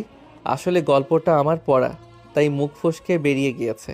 আমি অনেক সরি। হয়েছে, আর সরি বলতে হবে না। আপনি এখানে কেন? আমাকে অনুসরণ করছেন? Happy friendship day. মেয়েটা আরও বিরক্ত হয়, তার চোখে মুখে অবিশ্বাস। লাইক সিরিয়াসলি এটা বলার জন্য এখানে এসেছেন? আর বাই দ্য ওয়ে, আমি আপনার ফ্রেন্ড কবে হলাম? হওনি, কিন্তু এখন হবে। হাই, আমি ইহান খান, একজন মাফি। না কিছু না, আমরা ফ্রেন্ড হতে পারি। ইহান ডান হাতটা মেয়েটার দিকে বাড়িয়ে দেয়। মেয়েটা হাত না ধরে শুকনো গলায় বলে, না সরি, আমি কারো বন্ধু হতে চাই না। No need, please leave me alone. Ihan তখন হাতটা ফিরিয়ে নেয়, কিন্তু জেদ তার চোখে। আচ্ছা, নামটা তো বলো। বন্ধু না হলে অন্তত নামটা তো বলতে পারো। Not possible. আসলে মেয়েটার অনেক রাগ হচ্ছে ইহানের ওপর, কারণ ইহান ওর এতদিনের কষ্ট সব জলে মিশিয়ে দিয়েছে। মেয়েটা রাগে উঠে দাঁড়ায় এবং ক্লাসের দিকে চলে যেতে শুরু করে। ইহানও তার পিছু নেয়। কি রাগটা কি বেশি করেছেন? সরি বললাম তো, আমি তো ইচ্ছে করে বলিনি। আপনি আমার পিছু নিয়েছেন কেন? আপনি হয়তো ভুলে গিয়েছেন আমরা এক ক্লাসে পড়ি, ক্লাসে যাওয়ার রাস্তা এটাই। আপনি আগে যান, আমি আপনার পেছনে আসছি। না, লেডিস ফার্স্ট, আপনি যান, আমি আপনার পিছনে আসছি, কারণ আমি আপনার সাথে বন্ধুত্ব করতে চাই। মেয়েটা ক্লাসের করিডোরে দাঁড়িয়ে এবার বিরক্ত হয়ে ইহানের দিকে পূর্ণ দৃষ্টিতে তাকায়। আচ্ছা, ভার্সিটিতে এত মেয়ে আপনার জন্য পাগল, আপনি আমার পেছন কেন পড়ে আছেন? আপনার কাছে তো অপশনের অভাব নেই। ওই যে বন্ধুত্ব, আমি আপনার মতো বিশেষ কারো বন্ধু হতে চাই। না। অন্তত নামটা তো বলুন। না। হঠাৎই পেছন থেকে একজন মেয়ে জোরে ডাক দিয়ে ওঠে। মায়া, এই মায়া দাঁড়া। ইহানের চোখ ঝলমল করে ওঠে। সে বিজয়ের হাসি হেসে, মায়া? আহ, কি সুন্দর নাম। তা আপনার নাম মায়া? আমি জানতাম। মায়া মনে মনে ভাবে। থুর, নামটা জেনে গেল, এখন আরো জ্বালানো শুরু করবে।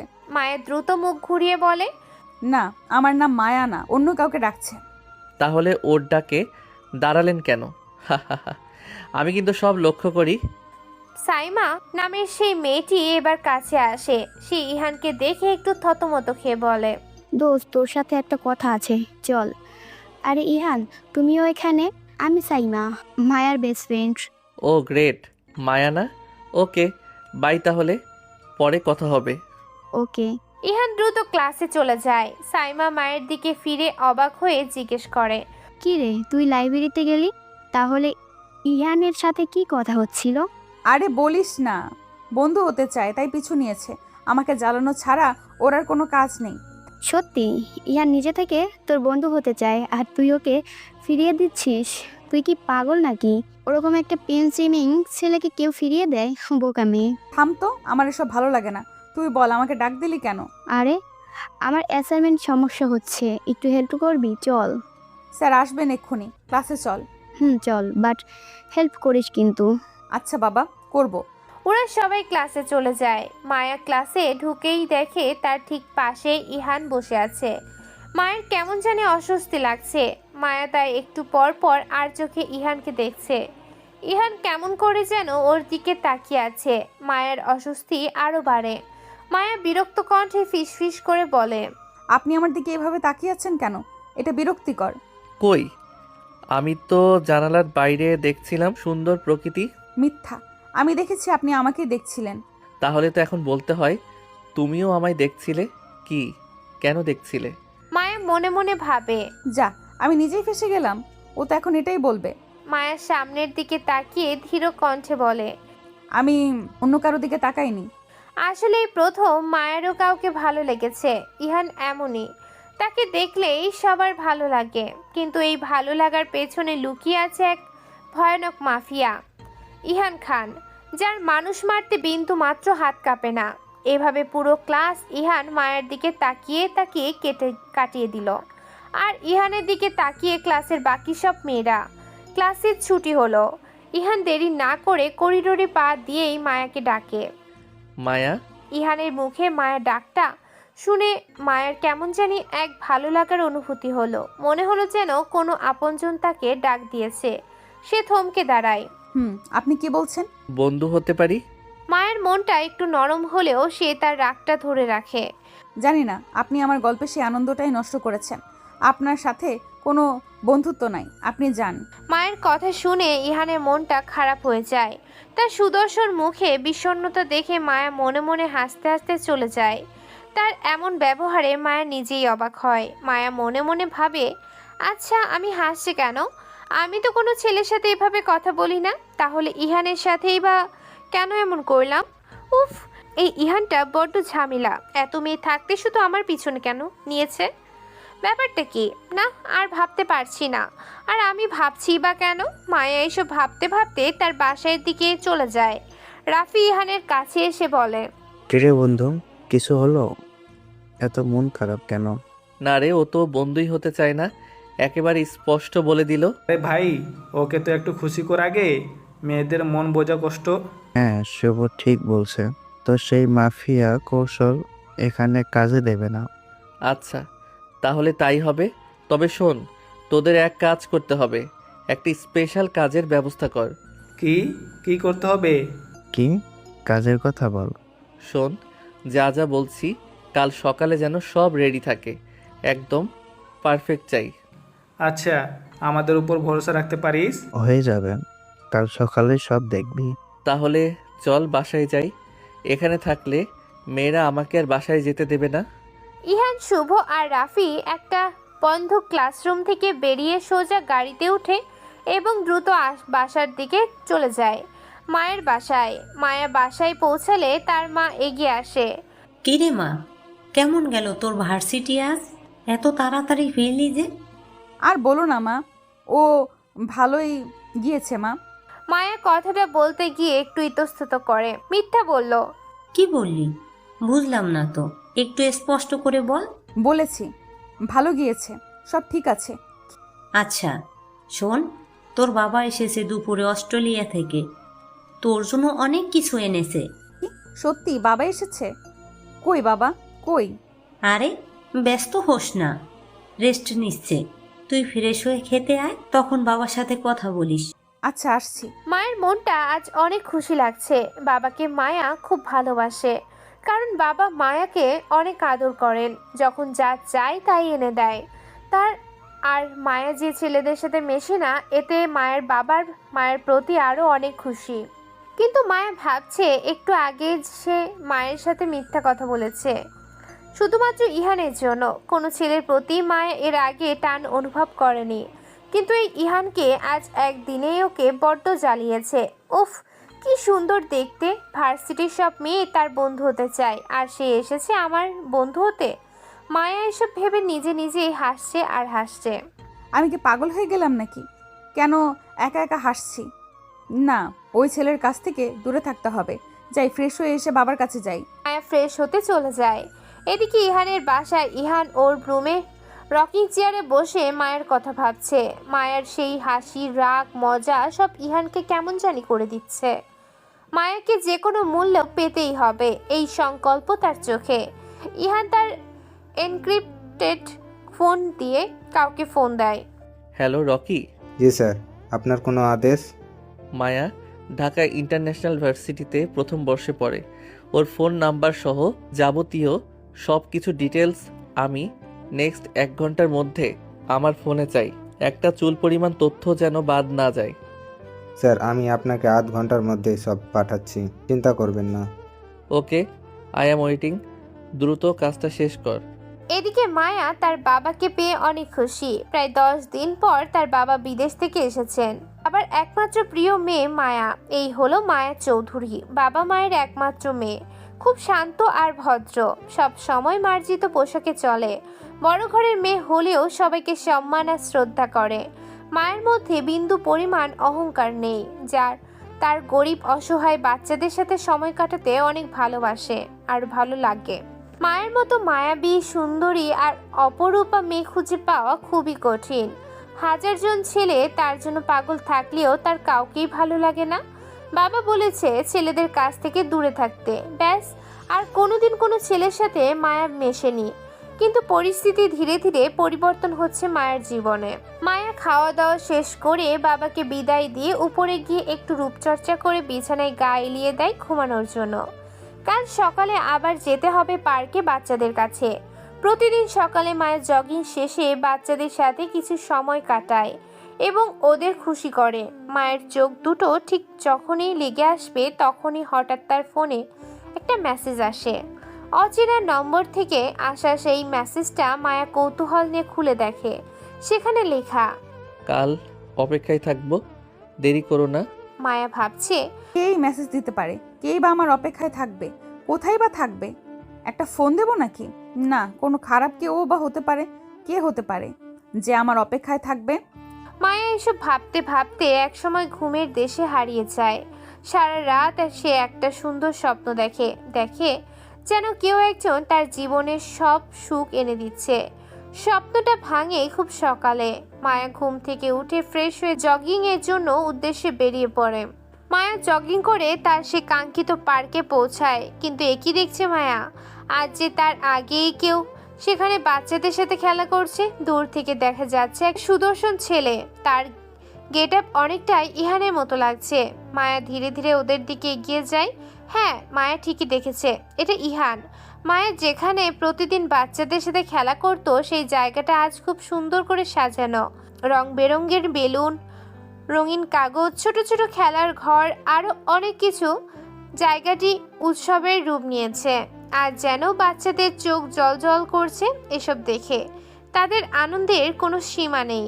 মায়া এসব দেখে হতবাক হয়ে গিয়েছে। কিভাবে কি? তাহলে কি ইহানি কাল রাতে সে মেসেজ দিয়েছে? মায়া দেখছে সব বাচ্চাদের গায়ে নতুন নতুন জামা কাপড়, হাতে অনেক দামি দামি খেলনা। ইহান ওদের সাথে মন খুলে মজা করছে। সে একজন সাধারণ মানুষের মতোই বাচ্চাদের সাথে খেলায় মেতে আছে। হঠাৎ একটা বাচ্চা ছেলে হাসতে হাসতে মায়ের কাছে দৌড়ে আসে এবং ওকে নিচে ঝুঁকতে বলে।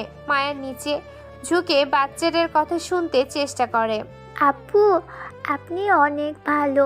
আপনি নাকি এই ভাইয়াটারে পাঠাইছেন আমাদেরকে এই নতুন নতুন জামার খেলনা দেওয়ার জন্য। আপু, আপনি অনেক ভালো। ভাইয়াটাও অনেক ভালো।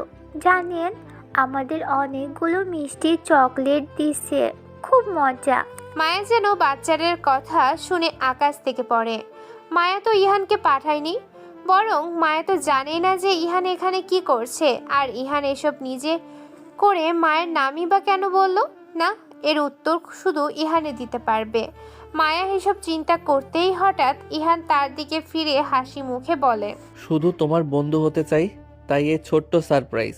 কাল রাতে মেসেজটা আমি দিয়েছিলাম।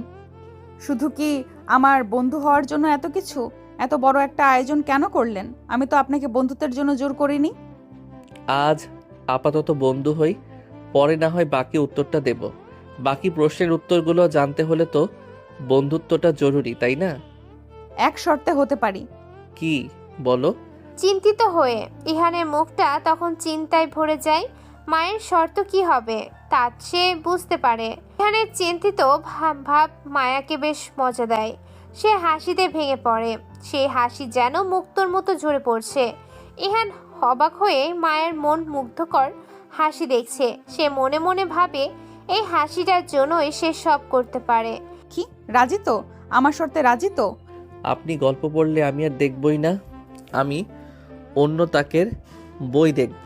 হা হা হা। অবশ্যই রাজি। তোর সব শর্ত আমার মেনে নেওয়া। ঠিক আছে, আচ্ছা, আর একটা ছোট্ট রিকোয়েস্ট করতে পারি? করুন, কি বলতে চান? আমাকে যদি তুমি করে বলতে ভালো হতো, কারণ আমরা তো একই ক্লাসে পড়ি, তাই না? বন্ধুত্বের শুরুতে একটু সহজ হওয়া জরুরি। বাবা, মাত্র বন্ধু হলেন আর এখনই আপনি থেকে তুমিতে যেতে চাইছেন? আপনার মতলবটা কি বলুন তো? প্রেমে পড়লেন নাকি? মায়ের কথায় ইহান কি বলবে ভেবে পাচ্ছে না, কারণ কথাটা তো সত্যি। ইহান বোকার মতো মাথা চুলকাচ্ছে। আমার মাথায় তো কিছু আসছে না। আমি তো আচ্ছা, আর ভাবতে হবে না, আমি বুঝতে পেরেছি। এবার চলো বাচ্চাদের সাথে একটু খেলি। আচ্ছা, ওয়েট, তুমি আমাকে একটু আগে তুমি করে বললে, রাইট? তুমি কিন্তু স্বীকার করেছো। মায়া তখন নিজেকে সামলে নিয়ে আরো মজা করে। ওই, আমি তো তোমাকে কখন তুমি করে বললাম? আমি তো আপনিই বলেছিলাম। এই যে এই মাত্রই তো বললে, তার মানে আজ থেকে তুমি ইয়ে।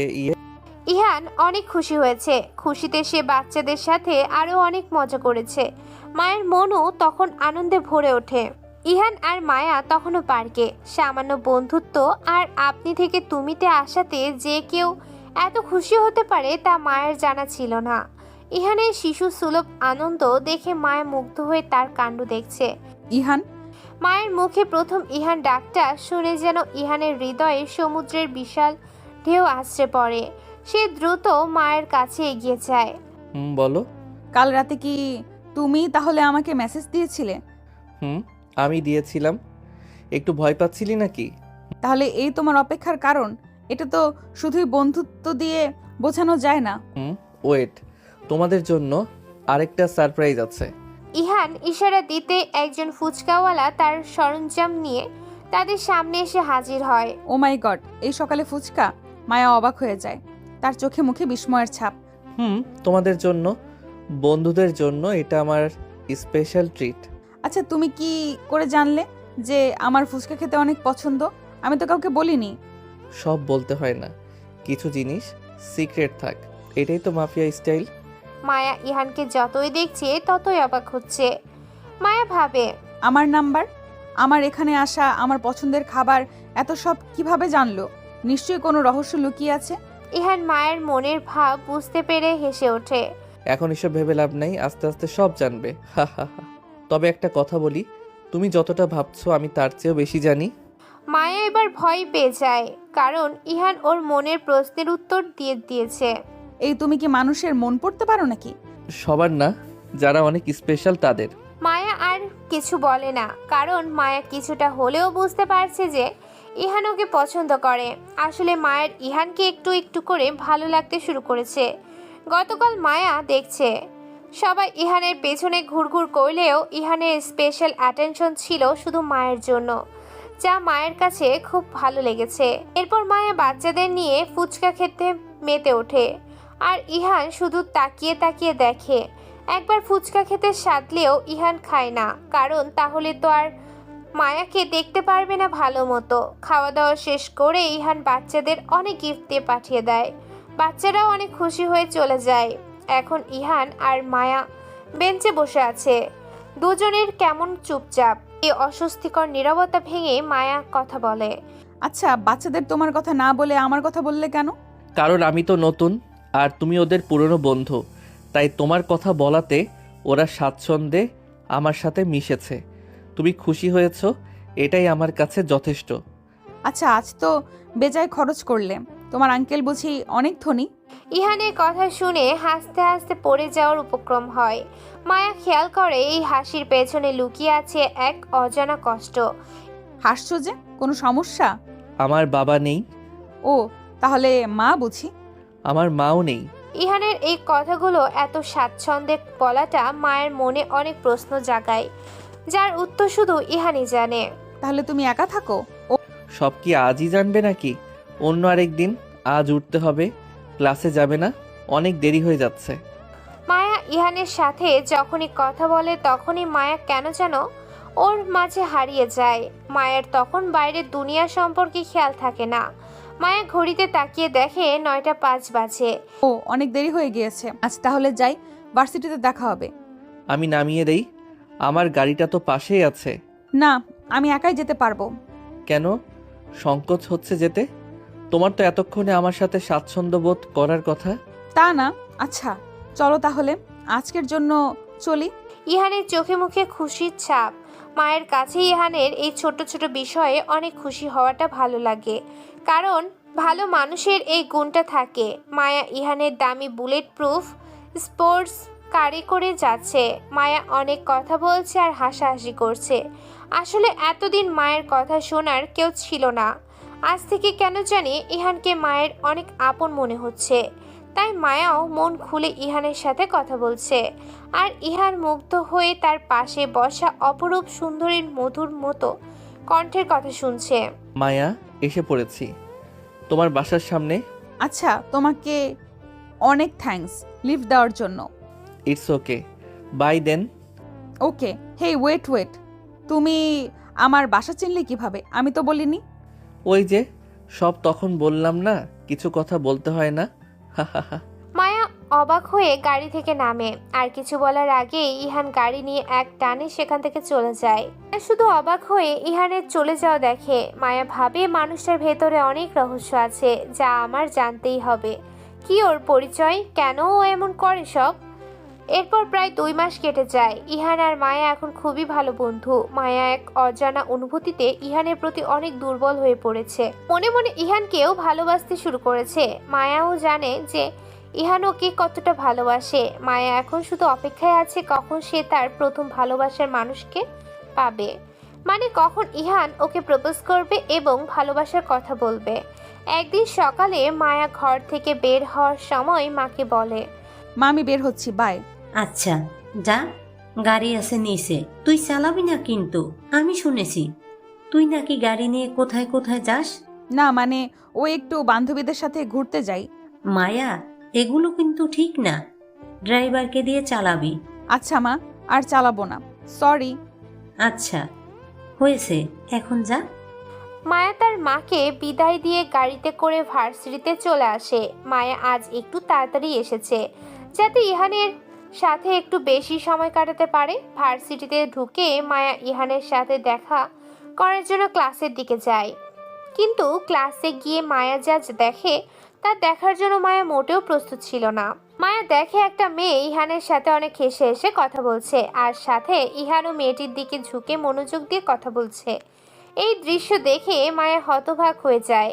মায়া কল্পনাও করেনি ইহানকে সে এভাবে দেখবে। মায়ের প্রচণ্ড কষ্ট হচ্ছে।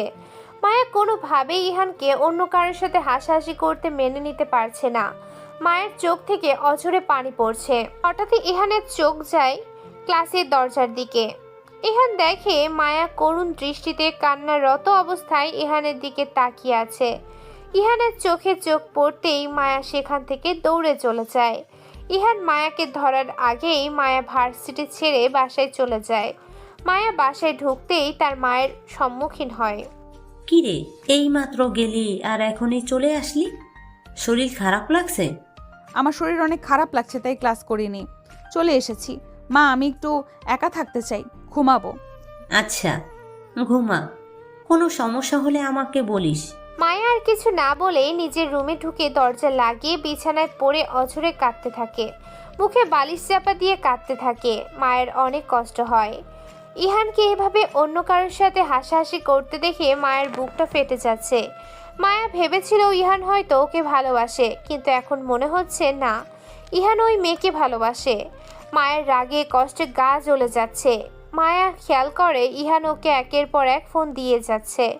অলরেডি 100-র বেশি ফোন দেওয়া শেষ। মায়া বিরক্ত হয়ে ফোন অফ করে দেয়, সাথে আরও কান্নায় ভেঙে পড়ে। এদিকে ইহান মায়ার ফোন বন্ধ পেয়ে অনেক রেগে যায়। ওর কথা না শুনেই মায়া এভাবে চলে গেল এবং ফোনটাও অফ করে দিল। বিষয়টা ইহানের ইগোতে লাগে, তাই ইহানও রাগ করে আর মায়ের কোনো খোঁজ খবর নেয় না। আজ প্রায় 6 দিন হয়ে গিয়েছে মায়া ভার্সিটিতে আসে না। মায়া সম্পূর্ণ নিজেকে একা করে ফেলে। এদিকে ইহান পাগল হয়ে যাচ্ছে মায়াকে না দেখে। মায়ের কষ্ট ভোলাতে মাদকের আশ্রয় নেয় ইহান। মাদকে এতটাই ডুবে যায় যে বাস্তব জ্ঞান হারিয়ে ফেলে। ইহানেরও এই অবস্থা দেখে রাফি, শুভ আর রহিম চাচা অনেক চিন্তিত হয়ে পড়েন। রাফি তখন শুভকে বলে, দোস্ত শুভ, তুই ইহানকে গিয়ে বোঝা, কারণ ও যা করছে তার সম্পূর্ণ ভুল। তুই ওকে বোঝাতে পারবি।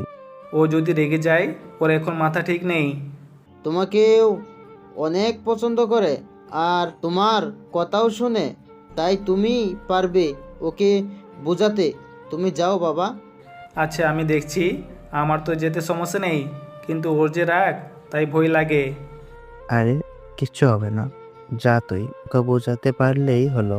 শুভ ইহানের রুমের পাসওয়ার্ড জানতো, তাই ভেতরে ঢুকতে তার তেমন কোনো সমস্যা হয়নি। শুভ ভিতরে ঢুকে আস্তে করে ইহানের বিছানার দিকে যায়। ইহান তখনও মাদকের ঘরে একদম বুঁদ হয়ে আছে। তার শরীর থেকে মদের তীব্র গন্ধ আসছে। ইহান ভাইয়া, নিজেকে কষ্ট দিস না, এভাবে নিজেকে শেষ করে দিচ্ছিস কেন? ইহান শুভর কথা শুনে কান্নায় ভেঙে পড়ে। তার কণ্ঠে গভীর হতাশা। আমি মাফিয়া, আমাকে কেউ কোনোদিন ভালোবাসতে পারে না। আমাকে ছেড়ে সবাই চলে যায়। আমি একা আছি, একাই থাকবো।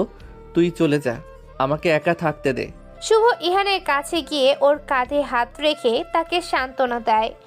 দোস্ত, মায়া তো মেয়ে মানুষ, আর তুইও ভাব, ও যদি তোকে ভালো নাই বাসতো, তাহলে ও তোকে অন্য মেয়ের সাথে দেখে এভাবে রেগ বা কেন করবে? শোন, ও তোকে ভালোবাসে। তুই শুধু তোর ইগো ফেলে ওর কাছে যা, ওকে সবটা বুঝা, দেখবি সব ঠিক হয়ে গেছে। মায়া তোকে ভালোবাসে রে, ওকে আর একা থাকতে দিস না দোস্ত। দেখ, ও তোর মতো কষ্ট পাচ্ছে। ইহান তখন শুভর কথাগুলো গভীরভাবে ভাবতে শুরু করে। শুভর প্রতিটা কথাই সঠিক। মায়া যদি ওকে নাই বা ভালোবাসতো, তাহলে এভাবে আচরণ করার কোনো প্রয়োজন ছিল না। তাহলে মায়াও ইহানকে ভালোবাসে? একথা ভাবতে ইহানের সব নেশা কেটে যায়। তার চোখ খুলে যায়। সে দ্রুত বিছানা ছেড়ে উঠে বসে। দোস্ত, আমি এখন কি করব? আমার তো মাথা কাজ করছে না। তুই আজ রাতে মায়ের কাছে যাবি আর ওকে সবটা বুঝাবি যে মেয়েটা সেদিন কে ছিল। ভুল বুঝাবুঝির একটা সুযোগ রাখবি না। আচ্ছা দোস্ত, আমাকে মাফ করে দিস। তোদের সাথে অনেক খারাপ আচরণ করেছি এই কদিন। আরে ধুর, তোর মনে আছে আমি একবার বলেছিলাম ভাবিকে পেতে একটু কষ্ট করতে হবে? তো একটু কষ্ট করে এখন, ভালোবাসার জন্য তো একটু ত্যাগ করতেই হয়। আচ্ছা, তাহলে তুই একটা ড্রোন রেডি কর, আজ রাতে ওর কাছে যাব, দেখি আর কত অভিমান করে থাকতে পারে। এই না হলো আমার বন্ধু, আমি সব রেডি করছি, তুই আগে নিজেকে ঠিক কর, দেখ আয়নায় নিজেকে, এই কয়েকদিনে কি অবস্থা করেছিস নিজের। আচ্ছা বাবা, তুই যা, আমি ফ্রেশ হয়ে আসছি। আর থ্যাঙ্কস দোস্ত, তুই না থাকলে আমি আজ হয়তো নিজেকে শেষই করে ফেলতাম। দূর বেটা, তুই ফ্রেশ হয়ে তাড়াতাড়ি আয়, আমি নিচে অপেক্ষা করছি। শুভ রুম থেকে বেরিয়ে এলে রাফি দ্রুত এগিয়ে এসে জিজ্ঞেস করে, কিরে পারলি? বন্ধু এখন কেমন আছে? আসছে, একদম ঠিক হয়ে গেছে। যাক, ভগবান বাঁচলো। আসলে আমাদের অনেক কাছের কোনো জিনিসের সাথে আমাদের আবেগটা জুড়ে যায়, ফলে যখন সেটা দূরে সরে যায় আমরা আবেগের বশে ভুল সিদ্ধান্ত নিয়ে ফেলি। ঠিক তখনই তাকে যদি একটু মানসিক সমর্থন দেওয়া যায় তাহলে সে আর সেই ভুল করতে পারে না, আর তার কোনো ক্ষতিও হয় না। শুভও সে কাজটাই করেছে। রাত 11:55, মায়ের বাসার সামনে ইভান, শুভ আর রাফি। নীরব রাতে তাদের গাড়িগুলো অন্ধকারে ঢাকা। ইহান ড্রোনটা ফ্লাই করে যেই না মায়ের রুমের দিকে নেয়, আর যা দেখে তা দেখে ইহান বিষণ্ণ হয়ে যায়। মায়া ফোনটা সামনে নিয়ে অঝোর ধারায় কান্না করছে। ইহান আর নিতে পারে না মায়ের এই কান্না। ইহান দ্রুত ড্রোনটা নামিয়ে শুভর কাছে দিয়ে ওদের চলে যেতে বলে। দোস্ত, যাই করি সাবধানে, আমরা ওদিকে কাছাকাছি আছি, কোনো বিপদ হলে সঙ্গে সঙ্গে চলে আসবো। আচ্ছা, আমি দেখছি। ইহান দ্রুত একটা পাইপ বেয়ে অনেক কষ্টে মায়ের 2 তলায় বারান্দায় ওঠে। ভাগ্য ভালো বারান্দার দরজাটা খোলা ছিল। ইহান আস্তে করে ভেতরে ঢুকে যায়। মায়া এতটাই কান্নাসিক্ত ছিল যে ইহানের উপস্থিতি পর্যন্ত টের পায়নি। ইহান মায়াকে পেছন থেকে জড়িয়ে ধরে। মায়া হঠাৎ কারো স্পর্শ পেয়ে আটকে ওঠে। সে দ্রুত ঘুরে তাকিয়ে দেখে ইহান এখনো মায়াকে শক্ত করে জড়িয়ে ধরে আছে। মায়া নিজেকে ছাড়ানোর চেষ্টা করছে, কিন্তু সেভাবে জোর দিচ্ছে না। ছাড়ো আমাকে, ছাড়ো, উফ ছাড়ো বলছি। ইহান আরো শক্ত করে ধরে তার কানে ফিসফিস করে বলে, তুমি কি চাও আমি সত্যি তোমাকে ছেড়ে দেই, তোমাকে একা ফেলে চলে যাই? মায়া কোনো উত্তর দেয় না, সে শুধু ফুপিয়ে কাঁদে। কি হলো বলো, তুমি কি চাও? আমার কাছে এসেছো কেন? যাও ওই মেয়ের কাছে যাও। আমি তো দেখতে ভালো না, ওই মেয়েই ভালো, ওর কাছেই যাও। কান্না জড়িত ও অভিমানী কণ্ঠে মায়া কথাগুলো বলে। ইহান মায়াকে ছেড়ে রুমের দরজাটা আটকে দিয়ে তার সামনে বসে। এ কি, দরজা লাগালে কেন? রোম্যান্স করব তাই? হা হা হা, ভয় পেও না। কি বলছো এসব? মায়ের চোখ বড় করে তাকায়। ইহান তার হাত ধরে। কিছু না, ফাইজলামি করছিলাম। এখন বলো, এভাবে কাঁদছিলে কেন? আর সেদিনে এভাবে চলে গেলে কেন? একবার আমার কথাটা শুনতে পারতে। জানি না তুমি আমার কাছে আসছো কেন। ওই মেয়ের কাছে যাও, আমি তো দেখতে ভালো না, ওর কাছেই যাও। কোথায় যেন একটু পোড়া পোড়া গন্ধ আসছে, মনে হচ্ছে কারো হৃদয় পুড়ে যাচ্ছে। কই, কারো কিছুই পড়ছে না, তুমি ভুল বলছো। যার হৃদয় পুড়ছে সে দেখে আবার লজ্জাও পাচ্ছে। বাহ বাহ, আমার মায়া বুঝি আমাকে খুব ভালোবাসে। মায়া মাথা তুলে ইহানের দিকে তাকায়। মায়াবী সেই চোখ, 2 চোখের কোনায় অশ্রুতে ভরা। মায়া তখন আর নিজেকে ধরে রাখতে পারে না। ইহান তার প্রিয়তমার দিকে তাকিয়ে করুণ স্বরে জিজ্ঞেস করে, তো বলো, তোমায় ছেড়ে ওই মেয়ের কাছে যাব? তুমি চাও আমি চলে যাই? মায়া আর চোখের পানি ধরে রাখতে পারে না। ভালোবাসার মানুষটা যদি অন্য কারোর কাছে এভাবে চলে যেতে চায় তাহলে তা কি আর মানা যায়? মায়া চাপা কান্নায় ভেঙে পড়ে। ইহান মায়ের কাছে গিয়ে এবার ওকে সামনে থেকে জড়িয়ে ধরে ওর বুকের সাথে। মায়ের কান্নার বেগ আরও বেড়ে যায়। ইহানের বুকে মুখ গুজে মায়া যেন সব অভিমান ছেড়ে ফেলে। হয়েছে, আর কেঁদো না, এসেছি তো এই যে তোমার কাছে। কতটা কষ্ট পেয়েছি জানো? তুমি ওভাবে সেদিন আমার কথা না শুনে চলে আসলে কেন? একবার আমার কথাটা শুনলে তো এত কিছু হতো না। মায়া তখনও কেঁদেই চলেছে। কথা না শুনে এভাবে নিজেকে একা করে রাখাই আমার ইগোতে লাগে, তাই আর তোমার খবর নেইনি। তুমি তো একবার ফোনও দিতে পারতে। মায়া ইহানের বুকে মাথা রেখে কান্না মিশ্রিত কণ্ঠে বলে, তুমি মেয়ে নিয়ে হাসাহাসি করবে, আমি কষ্ট পাবো, আমি কান্না করবো, আর আমি আবার ফোন দেবো? এটা কেমন বিচার? আচ্ছা, সবই তো বুঝলাম, কিন্তু এই কান্না আর কষ্ট, এই নিজেকে একা করে ফেলার কারণটা তো বুঝলাম না। বলো তো এর কারণ কি, মজা করে। মায়া এখন বেশ লজ্জা পাচ্ছে। আসলেই তো এর কারণটা তো একটাই, মায়া ইহানকে ভালোবেসে ফেলেছে। মায়া মনে মনে ভাবে ওহো, ব্যাটা বোঝে না যে আমি ওকে ভালোবাসি। ওকে অন্য কারোর কাছে দেখে যে আমি সহ্য করতে পারিনি তাই। আচ্ছা বলতে হবে না। তুমি কি জানো যার জন্য মানে যে মেয়েটার জন্য আমাকে ছেড়ে এভাবে চলে আসলে সেই মেয়েটাকে, সেই মেয়েটা আমার কি হয়? মায়া ইহানের বুক থেকে মাথা তুলে চিন্তিত ভাব নিয়ে জিজ্ঞাসা ভঙ্গিতে ইহানের দিকে তাকায়। ও আমার কাজিন, মানে আমার মামাতো বোন। অনেক বছর বিদেশে ছিলাম, তাই আমাকে পেয়ে খুশিতে হাসাহাসি করছিল। ও আমার আপন বোনের মতো, আর আমি ওর বড় ভাইয়ের মতো। বুঝছো বোকা মেয়ে? একবার দাঁড়াতে, অন্তত আমার কথাটা একবার শুনে যেতে, তাহলে কি আর এত কিছু হতো? মায়া কি বলবে বুঝতে পারছে না। বড় ভুল করেছে সে। ইহানকে একটা সুযোগ দেওয়া উচিত ছিল, কিন্তু তার না করে বোকার মতো অভিমান করে বাসায় বসেছিল। মায়ের এখন খুব খারাপ লাগছে। মায়া আর চোখে অপরাধীর মতো ইহানের দিকে তাকাচ্ছে। ও মায়াবতী, এভাবে তাকিও না, মরে যাবো যে। হা হা হা। তোমার ওই চাহনি আমার হৃদয়ে ঝড় তোলে। কেন? তোমার ওই মায়াবী চোখের চাহনি আমার মনে যে প্রেমের ডাক দেয়, সেই ডাকে আমি সাড়া দিতে চাই। তা দাও না কেন সেই ডাকের সাড়া? মায়া কথাটা খুব আস্তে করে বলে। ইহান শোনেনি। কিছু বললে? আমি শুনতে পাইনি। সরি, ভুল হয়েছে। মায়া মাথা নিচু করে। ইহান মায়ের থুতনিতে হাত দিয়ে ওর মুখটা তুলে ইহানের দিকে করে আর বলে, কাউকে ভালোবাসো? মায়া ইহানের এরকম প্রশ্নে আশ্চর্য হয়ে যায়। মায়া তো ইহানকে ভালোবাসে, কিন্তু এখন কি করে বলবে? মায়া ইহানের দিকে করুণ দৃষ্টিতে তাকিয়ে আছে। ইহান মায়ার থুতনি থেকে হাত সরিয়ে ওর দু গালে হাত রাখে। মায়া ইহানের স্পর্শে কেঁপে ওঠে। মায়া ইহানের চোখের দিকে তাকিয়ে আছে। দুজনের মাঝে দূরত্ব খুবই কম। হয়তো সামান্য একটু ধাক্কা ওদের সব দূরত্ব দূর করে দিবে। ইহানের গরম নিঃশ্বাস মায়ের মুখের উপর পড়েছে। মায়া পাগল হয়ে যাচ্ছে এই অনুভূতিতে। মায়া ইহানকে এত কাছ থেকে কখনো দেখেনি। ইহানের চোখগুলো অনেক সুন্দর লাগছে মায়ের কাছে। ছেলেদের ঠোঁটও যে গোলাপি হয় তা ইহানকে না দেখলে মায়া জানতোই না। ইহানের ফর্সা মুখটা যেন মায়াকে টানছে। এদিকে ইহানও মায়াকে এত কাছে পেয়ে ওর রূপের বাহারে হারিয়ে যাচ্ছে। কি সুন্দর তার মায়াবী চোখগুলো। বড় বড় চোখের পাতাগুলো যেন মায়ের চোখের সৌন্দর্য আরো বাড়িয়ে দিয়েছে। ঘন কালো চুলের মাঝে মায়ের মায়াবতী মুখটা যেন আজ অন্যরকম লাগছে। ইহান পাগল হয়ে যাচ্ছে মায়ের রূপের মেলা রূপ দেখে। সবচেয়ে বেশি ইহানকে আকর্ষিত করছে মায়ের সুন্দর কারুকার্যকরিত ঠোঁট দুটো। ইহান আর মায়ের মাঝে এখন নিস্তব্ধতা বিরাজ করছে। কেউ কোনো কথা বলছে না, শুধু একে অপরকে দেখছে আর অজানা অনুভূতিতে হারিয়ে যাচ্ছে।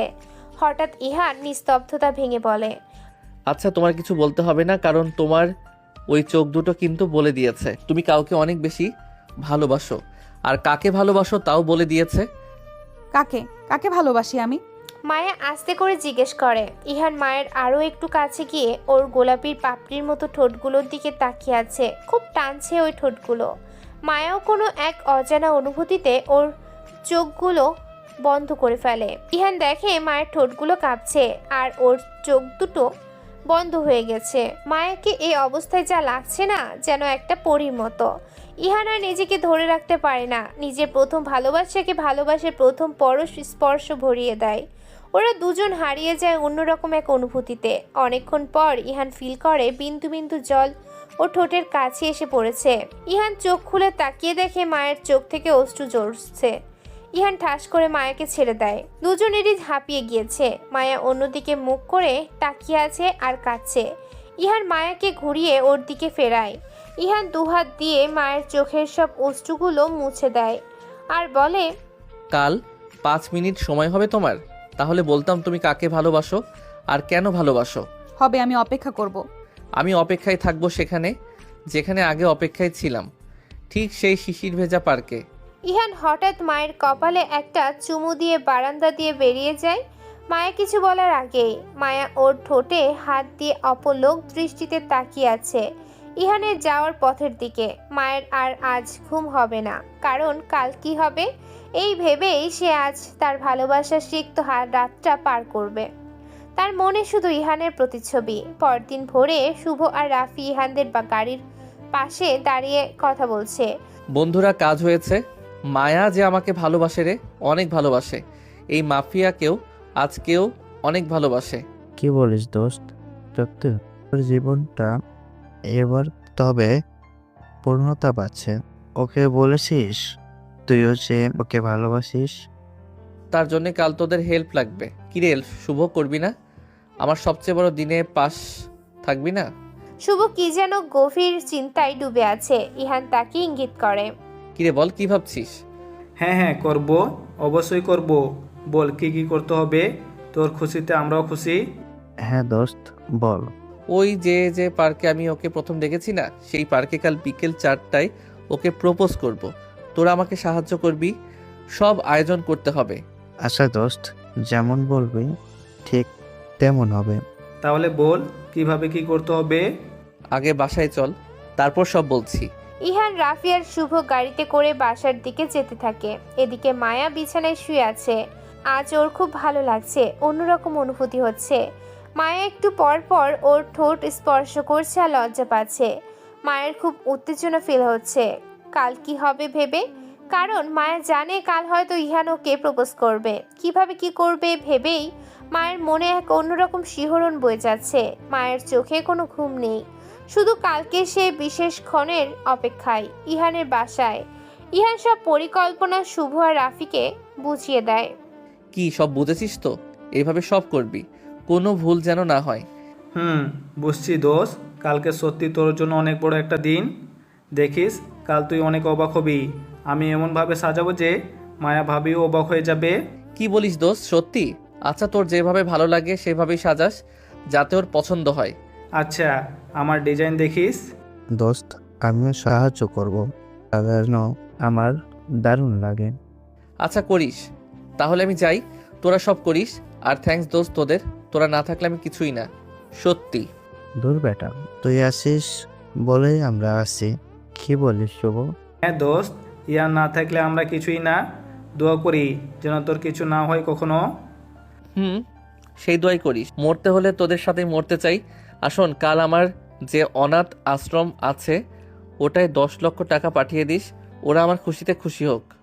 আচ্ছা, পাঠিয়ে দিব। এরপর ইহান, রাফি আর শুভ যে যার রুমে চলে যায়। ইহান ফ্রেশ হয়ে বিছানায় শুয়ে আছে, কিন্তু চোখে ঘুম নেই। মায়ের সাথে কথা বলতে ইচ্ছে করছে, কিন্তু এখন কথা বললে মায়া বুঝে যাবে, তাই ইহান চেয়েও ফোন দিতে পারছে না।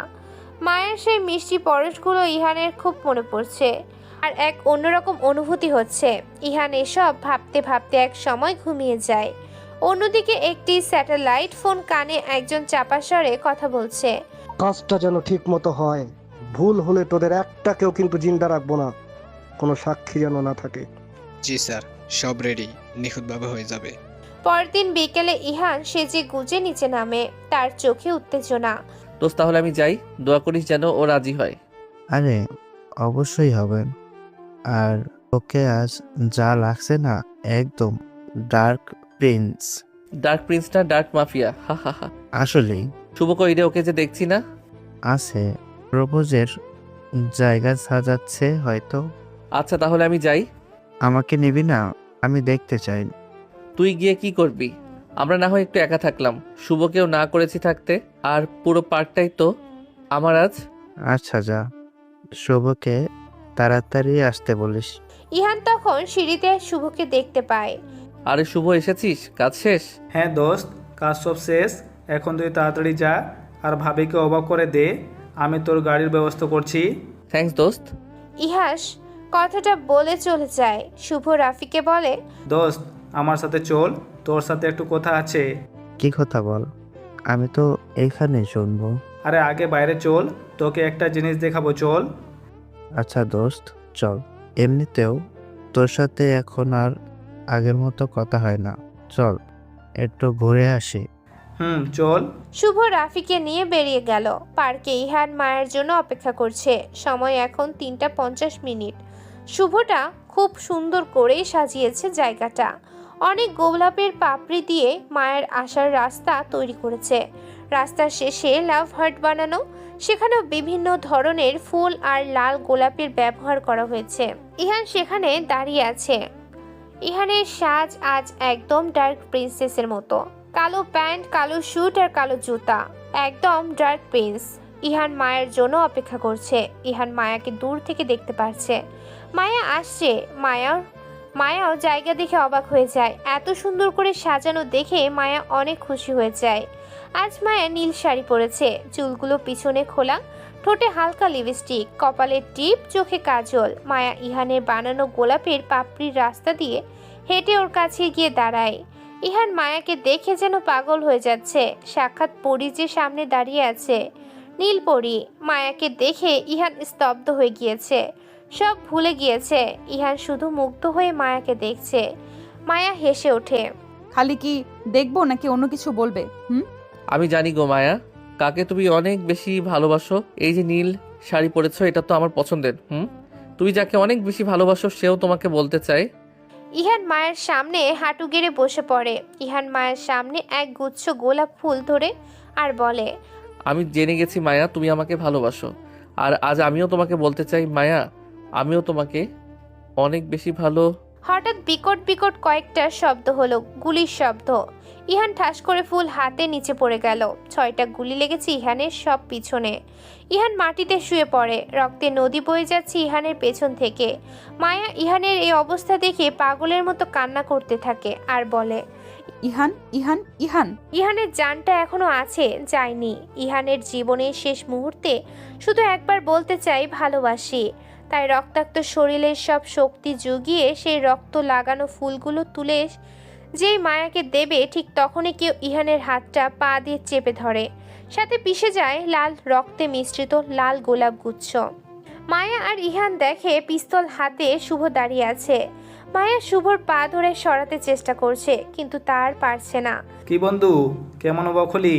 বলেছিলাম না কাল তোদের অবাক করে দিলাম তো। তোর বোকা বন্ধু রাফি, ওকেও শেষ করে দিয়েছি। তোকে বড্ড বেশি ভালোবাসতো, তাই ওকেও তোর কাছে পাঠিয়ে দিয়েছি। তোদের কেন মারলাম জানিস? কারণ আজ থেকে আর মাফিয়া ইহান খান আর নেই, শেষ তোর রাজত্ব। আজ থেকে শুধু মাফিয়া শুভ চৌধুরীর রাজত্ব চলবে। তোর গোলামি আমার পছন্দ না, তাই তোকে টপকে দিয়েছি। আর আজ থেকে তোর সব কিছু আমার। তোর মায়াকে কেন মারেনি জানিস? যাতে তুই মরে ওকে না পাস। ও তোর কথা সারা জীবন মনে করে কাঁদবে।